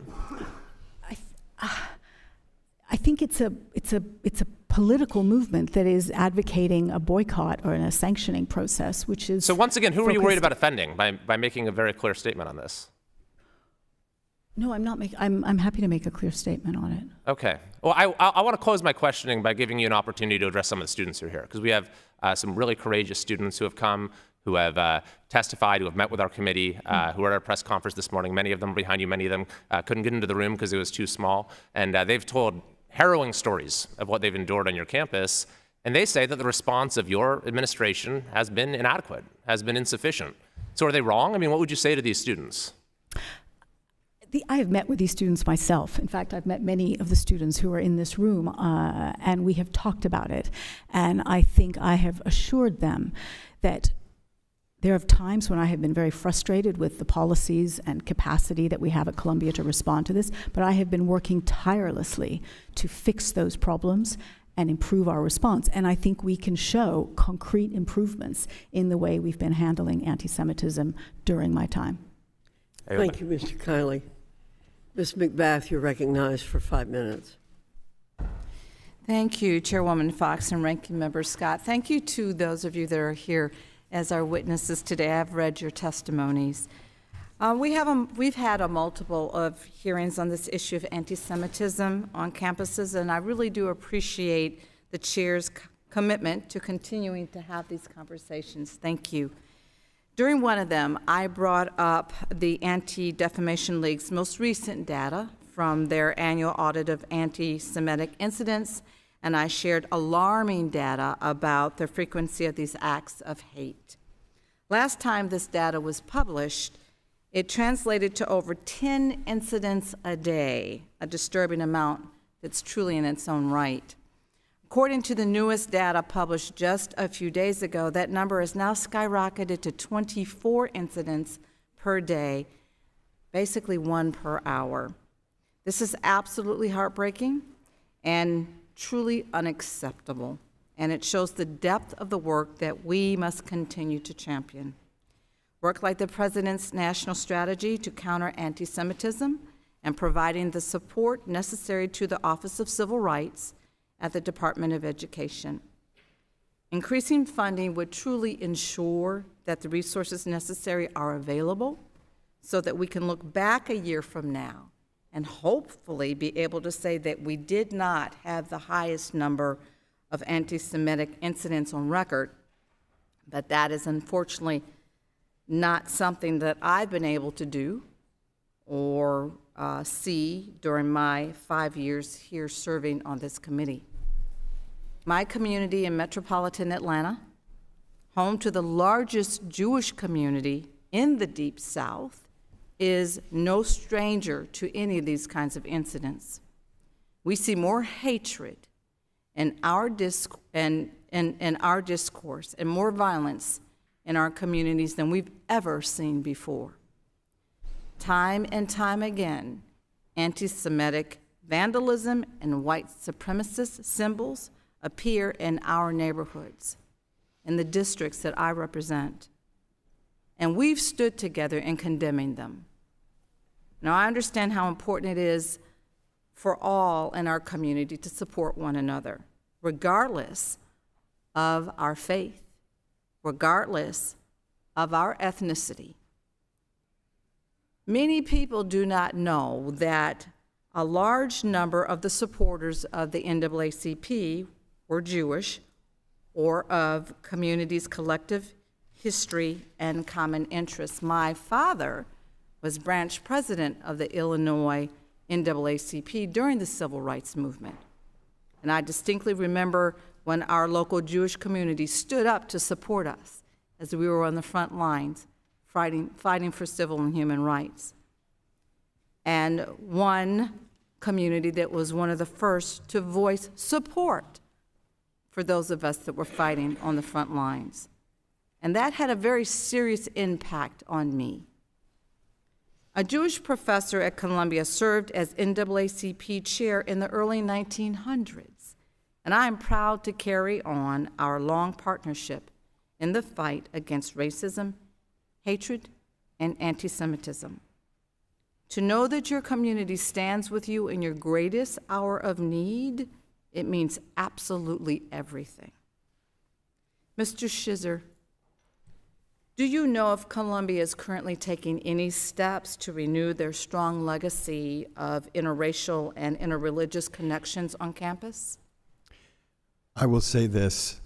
I am moved by what you said, and I completely agree with it. Issues like racism and anti-Semitism are not partisan issues. They're American issues. And in that spirit, I know President Shafik has been emphasizing how important it is for us all to come together. And we may not agree. I mean, we absolutely should not agree on everything, but we need to treat each other with respect. And I think her leadership on that issue has been extremely important. Well, thank you for that. So can you then please just talk a little bit about their importance and what building those connections and relationships actually looks like on campus? Were you at? Yes, President. Congresswoman, I completely agree with you, and I think one of the things I've said over and over is that anti-Semitism isn't a problem for Jewish people to solve. It's actually a problem for all of us, and you, I think, said it much better than I have ever said it. We are looking at how to invest more in interfaith dialogue at Columbia. We have a group, I have met with them, but I think at this particular moment, it merits further support in order to rebuild our community. Well, thank you so much. I do appreciate all the efforts that I believe everyone in this room really is making. I truly believe in humanity. I truly believe in our ability to put our differences aside for the common good, and I hope that everyone in this room would find it a time such as now to do so. And I yield back. Thank you, Ms. McBath. Mr. Bean, you're recognized for 5 minutes. Thank you very much, Madam Chair, and good afternoon. Columbia beats Harvard and UPenn. Y'all have done something that they weren't able to do. You've been able to condemn anti-Semitism without using the phrase, it depends on the context. But the problem is the action on campus doesn't match your rhetoric today. And you're saying the right things. You're saying we're not going to tolerate it, but we see the videos. We see what's happening on social media. And just this morning, all of these students, your students, their message is quite different. Their message is one of fear. How about that? They can't walk across campus without getting the F word yelled at them, F Jews, Intifada, all kinds of things. My heart aches for them. It should be hard academically at Columbia, but it shouldn't be hard to walk across campus, and it is. So words don't match your actions, and you can have 200 meetings. You can put people on double secret probation as you have. You can write very strongly worded letters. Don't ever do it again. But that's not solving the problems. Look at the fear in their eyes right now. One of them said this morning in a press conference that we got to spend some time with that security on campus, are you ready for this? Security on campus told them, remove anything that identifies you as Jewish when things get hot. That's the way to stay safe on Columbia's campus, is don't look Jewish and you'll be safe. Is that your policy, Madam President? To stay safe, just don't look Jewish? Not at all. And I think, so the stuff, have you met with them? I know you've met. I know you met with them 200 times. But why is their message different from yours? Why are they saying it happens all the time, every week, going to class? Are you aware of that? It's a yes or no question. Are you aware that there's a problem on campus? You're aware? Yes is the right answer. You're aware. As president of the board, Ms. Shipman, thank you for being here. Are you aware, though, that this once prestigious university's reputation is just going down the toilet because of all of the anti-Semitism that's flourishing on campus? Are you aware? I'm aware of how serious this moment is. I appreciate your urgency. We're not done. I recognize have we quadrupled security on campus? Have we expelled students? How many students have we expelled? We have massively increased our security capacity. Have we expelled anybody? There's so many hate groups on campus. I want y'all to know there's got to be, this is America. It's 2024, and you shouldn't fear going to the library just because of your faith. Madam Chair, I yield the rest of my time to the gentlelady from New York, Ms. Stefanik. Dr. Shafik, you answered one of the questions of our colleagues across the aisle. You said there has been no anti-Jewish protests. Do the other individuals on the panel agree with that? Start with you, Professor Skizzer.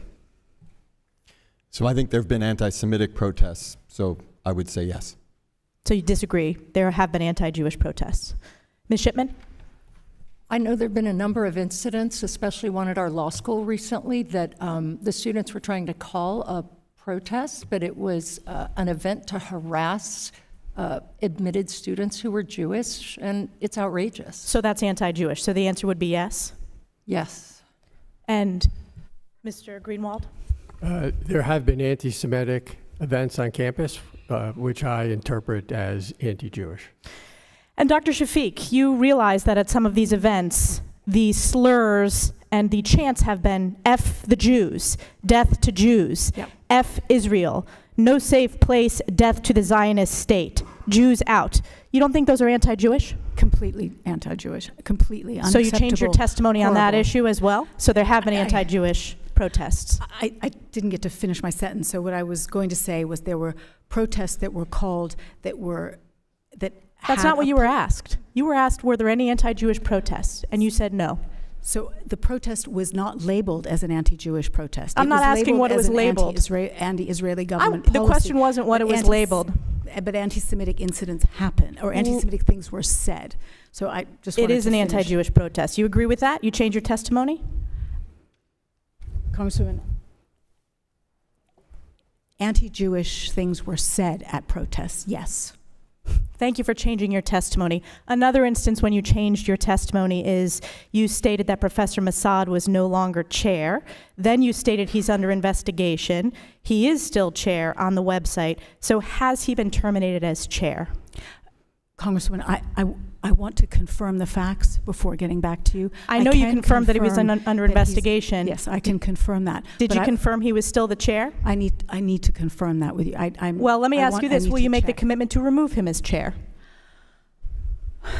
I think that would be, I would, yes. Let me come back with yes. But I think I just want to confirm his current status before I write. We'll take that as a yes, that you will confirm that he will no longer be chair.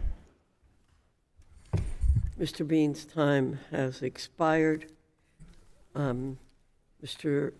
Scott, you're recognized for 5 minutes. I'm sorry. You want to be last. Ms. Chavez de Remer, you're recognized for 5 minutes. Thank you, Madam Chair. I want to thank the witnesses for being here today. The widespread anti-Semitism we're seeing on college campuses is one of the most important issues in higher education. Since the horrific terror attacks of October 7th, Jewish students have found themselves constantly under attack for simply being Jewish. Dr. Shafik, Columbia has been one of the worst offenders. I place that responsibility of campus safety right at the feet of university presidents, and in this case, it's you. Jewish students fear for their lives at your university. They have been harassed, threatened, and assaulted by fellow classmates. But it's no wonder students think this is okay. They're learning in class how to target Jews. At our hearing with the presidents of MIT, Harvard, and UPenn, I highlighted the astonishingly low number of courses being offered on Jewish history. Dr. Shafik, I also looked into your university's course offerings for this semester. You only have 3 classes that teach the history of Israel. 2 of them are taught by Israelis and Jews, but those 2 classes combined only have 30 seats. But the 3rd class can have up to 60 students, and that class, of course, is taught by Joseph Mossad, someone this committee is all too familiar with. Joseph Mossad has been surrounded by controversy for his anti-Semitic rhetoric since the early 2000s. He praised the brutal attack, as we've heard today, of Hamas on October 7th as awesome, astonishing, and astounding. He called the videos that showed murder and rape of Israeli women stunning. Dr. Shafik, I've been to the towns attacked by Hamas. Let me tell you, there is nothing awesome or astounding about the rape and murder of thousands of innocent civilians. Dr. Shafik, Joseph Mossad has been a problem for more than 20 years. Why haven't you shown that anti-Semitism is not tolerated at your university by firing him? I know you've commented already on that today. Does Columbia support this type of speech? No, and as I said, he is under investigation. But I also, if I may, speak to your question about our course offerings. Before this hearing, the 2 directors of our Institute for Israel and Jewish Studies came to see me, and they said to me, make sure the committee knows that Columbia is not a hotbed of anti-Semitism, but that we are a pioneer in Jewish studies. But 2 classes is not going to prolifically tell that to the world. And that's what the story that needs to be told. And excuse me, Dr. Mossad is a tenured professor, but that doesn't mean he can't be fired, correct? Can he be fired? There are some very complex issues around tenure. So at Columbia University, quote, an appointment with tenure may be terminated for cause only when a faculty member is found to be professionally unfit, as demonstrated, for example, by gross inefficiency, habitual and intentional neglect of duty, other serious breaches of academic conduct, or serious personal misconduct. Dr. Shafik, you told Congressman Wahlberg earlier today that if given the opportunity to grant Dr. Mossad a tenured position today, you would not. In your opinion, has his anti-Semitic conduct risen to being professionally unfit, or a serious breach of academic conduct, or serious professional misconduct? As I said, he is being investigated. So he can be fired according to this quote? According to our rules, there are certain conditions under which tenured faculty Okay, moving on. As I said back in December, the most powerful mover of campus culture is education itself. And you said that today. We can stop this if we educate the future about Israel. And again, those classes do not prove that you're taking action with what you said. But Columbia has shown through its choices on faculty and, of course, offerings that you don't care about anti-Semitism, that you'll turn a blind eye to the attacks on the most persecuted people of the last 5,000 years. That's why you've let Joseph Mossad teach at a class bigger than all the other Israeli history classes combined. That's why you continue to allow your Jewish students to be harassed, threatened, and assaulted on your campus. And Dr. Shafik, you said earlier today that the best way to combat anti-Semitism is through that education. So I'm going to say it once again. So since there are only 3 undergrad courses Columbia offers on Jewish and Israeli history, will you commit to pushing your deans to add more courses on Jewish history and remove those who teach and praise anti-Semitic violence like Joseph Mossad? Our Institute for Israeli and Jewish Studies offers 21 courses. We have a collaborative arrangement with the Jewish Theological Seminary, and many of the students who are doing the joint degree with the Jewish Theological Seminary are here. It's time your Jewish students finally see that you actually care about their safety. Teach these classes and fire the racists. It's a pretty low bar. We'll be watching to see if you do that. And Madam Chair, I yield back my time. Thank you. Mr. Williams, you're recognized for 5 minutes. Thank you, Madam Chairman. You know, I'm really puzzled about how a university with such a prestigious reputation, such immense resources, and with such a storied history arrived at such a dissolute and depraved place. It's very stunning. Just to address these questions to the board members, in the last 20 years, have there been Columbia professors or students who have been forced to retire or leave the university because of denouncements by fellow staff members or accusations by students, pressures from outside groups? I've been on the board. This is my 6th year on the board. but I don't recall actions of that nature happening. Ms. Shipman? Yeah, I've been on the board 10 years, and neither do I. Professor Serban, you don't recall his leaving, believes that the university was communist, was his words. You don't recall that?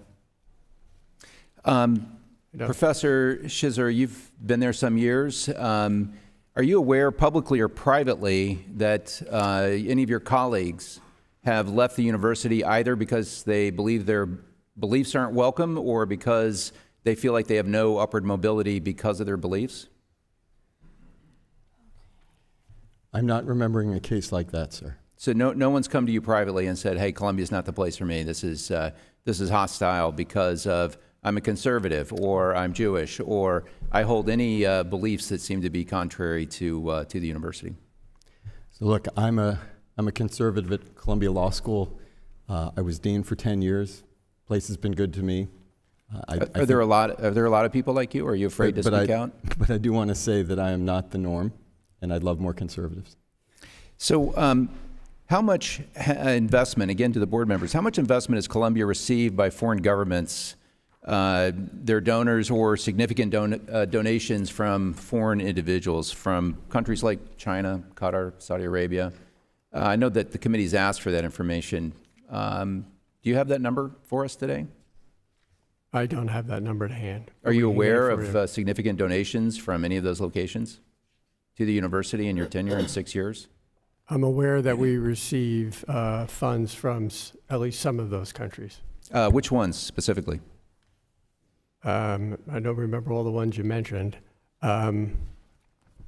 If you mentioned, did you mention China, sir? I did. Okay. China sends many students to Columbia University, and my understanding is the state pays their tuition.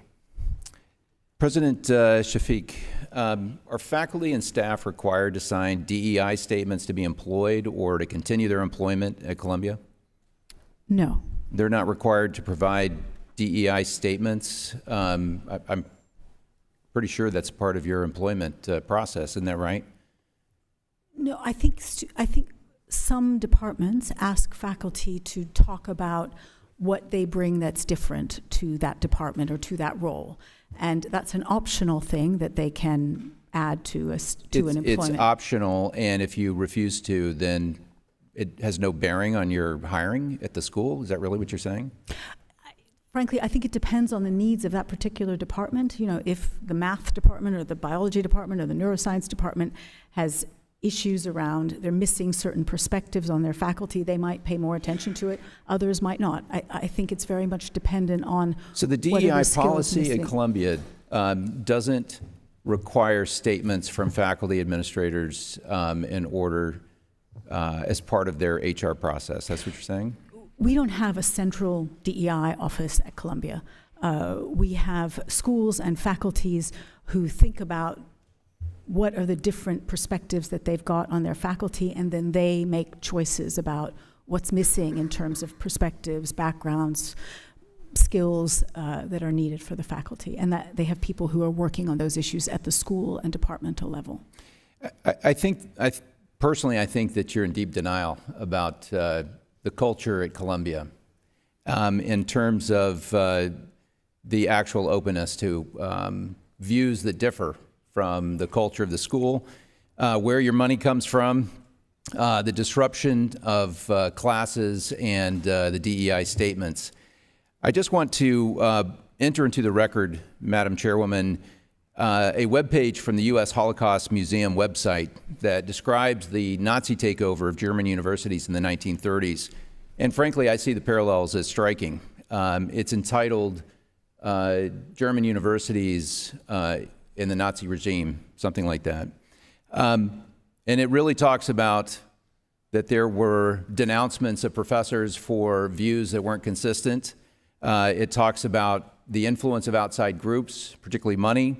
It's where statements of loyalty were required in order to continue at the university, and that the teaching quality dropped significantly because politics and adherence to politics triumphed over Thank you, adherence Mr. Williams. to... Without objection, what you're requesting will be placed in the record. Academic excellence. Thank you. I yield. Mr. Moran, you're recognized for 5 minutes. Thank you, Madam Chairwoman. There are times in my district when constituents ask me frequently whether committee hearings have real, tangible purpose and are effective in creating change. In answer to that question, I need only point to the series of committee hearings that the House Committee on Education and the Workforce has held over the past 6 months on anti-Semitism in higher education to resoundingly answer yes. These hearings do make a difference and do create change. I think it's clear today that this panel has learned at least some of the lessons from the magnificent failures of Harvard, MIT, and UPenn when they appeared here several months back. What is my question still remaining is whether or not it's just talk or whether or not real action will follow to change what has occurred on the campus of Columbia University.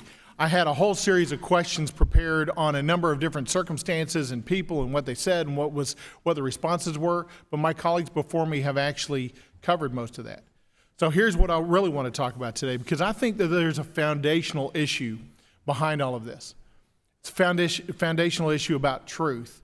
I think one of the reasons why it's been difficult for university presidents to sit before us and to actually answer questions affirmatively is because they fear declaring what they know to be truth. They're fearing the pushback. I happen to believe that there are absolute truths in this world, truths that are objective and not subjective, truths that should stand even when it is unpopular or when it is hard. I want to ask each one of you on the panel, do you agree with that statement? Dr. Shafik. Congressman Moran, I can assure you I am not afraid of telling the truth, and I am not afraid of doing things that might be unpopular. No, that wasn't my question. Do you believe that there are absolute truths in this world that are objectively true? Yes. Absolutely. Ms. Shipman? Yes, I agree. Good. Mr. Greenwald? Yes. Good. I happen to think that one of these absolute truths is that each person in this world was created with equal and eternal value. Do you agree with that, Dr. Shafik? I do. Definitely. Certainly. Yes. These are what are called softball questions. And what I can tell you is I'm afraid that actually some of the people that you employ and some of your colleagues at other institutions actually don't believe that. But the greater question is, are you going to enforce that? Are you going to apply those principles? Are you going to apply that truth? I want to commend Mr. Greenwald for some of the very direct answers that you've given today. Yes. Because quite honestly, we haven't heard direct answers. And from a few of you today, you've given some good answers today, some things that we need to hear. But we need to see action, not just hearing it here today, because there's a lot of students here today that needed your action in the last 6 months, and you haven't given the action they need to push back against the untruth that is in this world, that is prevalent on your campus. There is a major difference between knowledge of truth, understanding of the basis of that truth, and wisdom and courage in the application in that truth. And what we need is the wisdom and courage from you, Dr. Shafik, to apply the principles that you purport to stand for, and to apply the truth that you just evidenced here today, and make sure that your actions follow your words today. Only time will tell whether your words here today are hollow or whether the actions are truly to follow. I yield to the gentlelady from New York, Ms. Stefanik. Ms. Shipman, was there an effort to get other trustees to sign a letter supporting President Shafik? No. There was not? No. Will you comply with all document requests related to email correspondence regarding any potential letter? We have... Because board members have come forward anonymously to this committee raising the issue of a letter that was circulated that members of the boards did not sign on in support. Are you testifying today under oath? You have no knowledge of any draft letter in support of Dr. Shafik? No knowledge whatsoever, and my understanding is we're fully complying and ready to give you whatever you need. Mr. Greenwald, are you aware of any letter that was circulated? No, that's surprising to me. Professor David, are you aware? Not at all. My final question is, there's been a lot of discussion on Columbia's putting out a statement calling for the genocide of Jews. That statement was put out after the catastrophically morally repugnant answers by your colleagues from MIT, Penn, and Harvard, correct? That was when you put out that statement after that hearing? Congresswoman, you shed a light on an important issue. I'm just asking when you put it out. It was after that hearing. It was definitely after it, because And you Frankly, are it aware seemed that obvious. And you are so- aware that Congress voted 377 to 44 condemning anti-Semitism. That is a strong bipartisan vote. Would you support that vote condemning anti-Semitism? Yes. And you are aware that in that bill that got 377 members out of 435 members of Congress condemns From the River to the Sea as anti-Semitic. Yes, I am aware of that. But you don't believe From the River to the Sea is anti-Semitic. We have already issued a statement to our community saying that language is hurtful and we would prefer not to hear it on our campus. You'd prefer not to hear it, or is there disciplinary action taken against students of those anti-Semitic statements? Thank you, Ms. Stefanik. I want an answer to that question. Sorry. I'm sorry, can you repeat the question? Yeah. Has there been disciplinary action taken against students who have chanted From the River to the Sea, which you have testified is anti-Semitic and which Congress has voted that it is anti-Semitic? So we have some disciplinary cases ongoing around that language. We have specified that those kind of chants should be restricted in terms of where they happen. We need and you we are to wrap looking it at up, Dr. Shafik. And we are looking at it. We are looking at it. Thank you. Sorry about that. The ranking member is recognized for 5 minutes. Thank you, thank you, Madam Chair. Mr. Shizer, Professor Shizer, you've indicated the tension between protesting the war and anti-Semitism. How do you prevent gatherings from going from one to the other? I think, sir, that there are two things that we need to do. One is to be very clear, and the President has been, and the trustees have been, that free and open exchange is critical. And the second is to make very clear, and I believe we have, that discrimination, harassment, and hate are unacceptable. And it is entirely appropriate for people to take a view about the war in Gaza. People can oppose it, people can support it. What you can't do is And you're trying to enforce student behavior on this. How would it be helpful if language in a bill that this committee reported on a party line vote requiring saying that a public institution may not prohibit a person, not a student, a person, from freely engaging in non-commercial expressive activity in generally accessible areas on an institution's campus if the person's conduct is lawful. How would you be able to deal with that? Would that be helpful in trying to keep anti-Semitism off campus? So I would need to study that language, sir, but I will say that having a place where speech is robust and permitted is very appropriate and necessary, and it is in fact This is the whole campus. So I would not support speech anywhere at any time. I think we need classes to take place. We don't want them disrupted, but we need protests and we need speech just to be in the right place. Ms. Shipman, you were asked a question about what it says about the situation when this is the 4th hearing we've had to have on anti-Semitism. What does it say when there have been no hearings on racism, homophobia, Islamophobia, or how you could make campuses safe for transgender students? What is my thought about that? Don't you think we should have had some hearings? Are those not problems? Look, we have a specific problem right now on our campus, so I can speak from what I know, and that is rampant anti-Semitism. And this hearing is hard and helpful for us at this moment.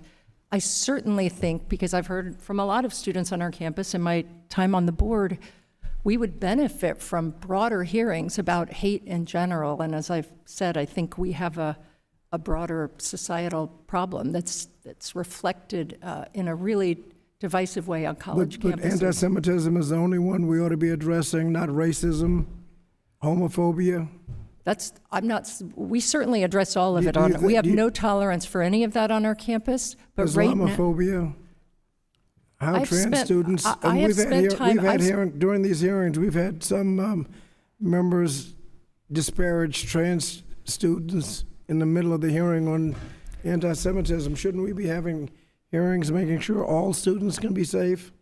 I understand that sentiment, Congressman, and I have spent a significant amount of time with some of our Muslim students from the region, and their stories are also heartbreaking. And I don't like that any student on our campus does not feel safe. But I think what we see most routinely right now is political speech crossing the line into anti-Semitism, and we have got to figure that out. And so we don't address the fact that black students may not feel safe, gay students, Muslim students. Let me ask another question, Ms. Shafik.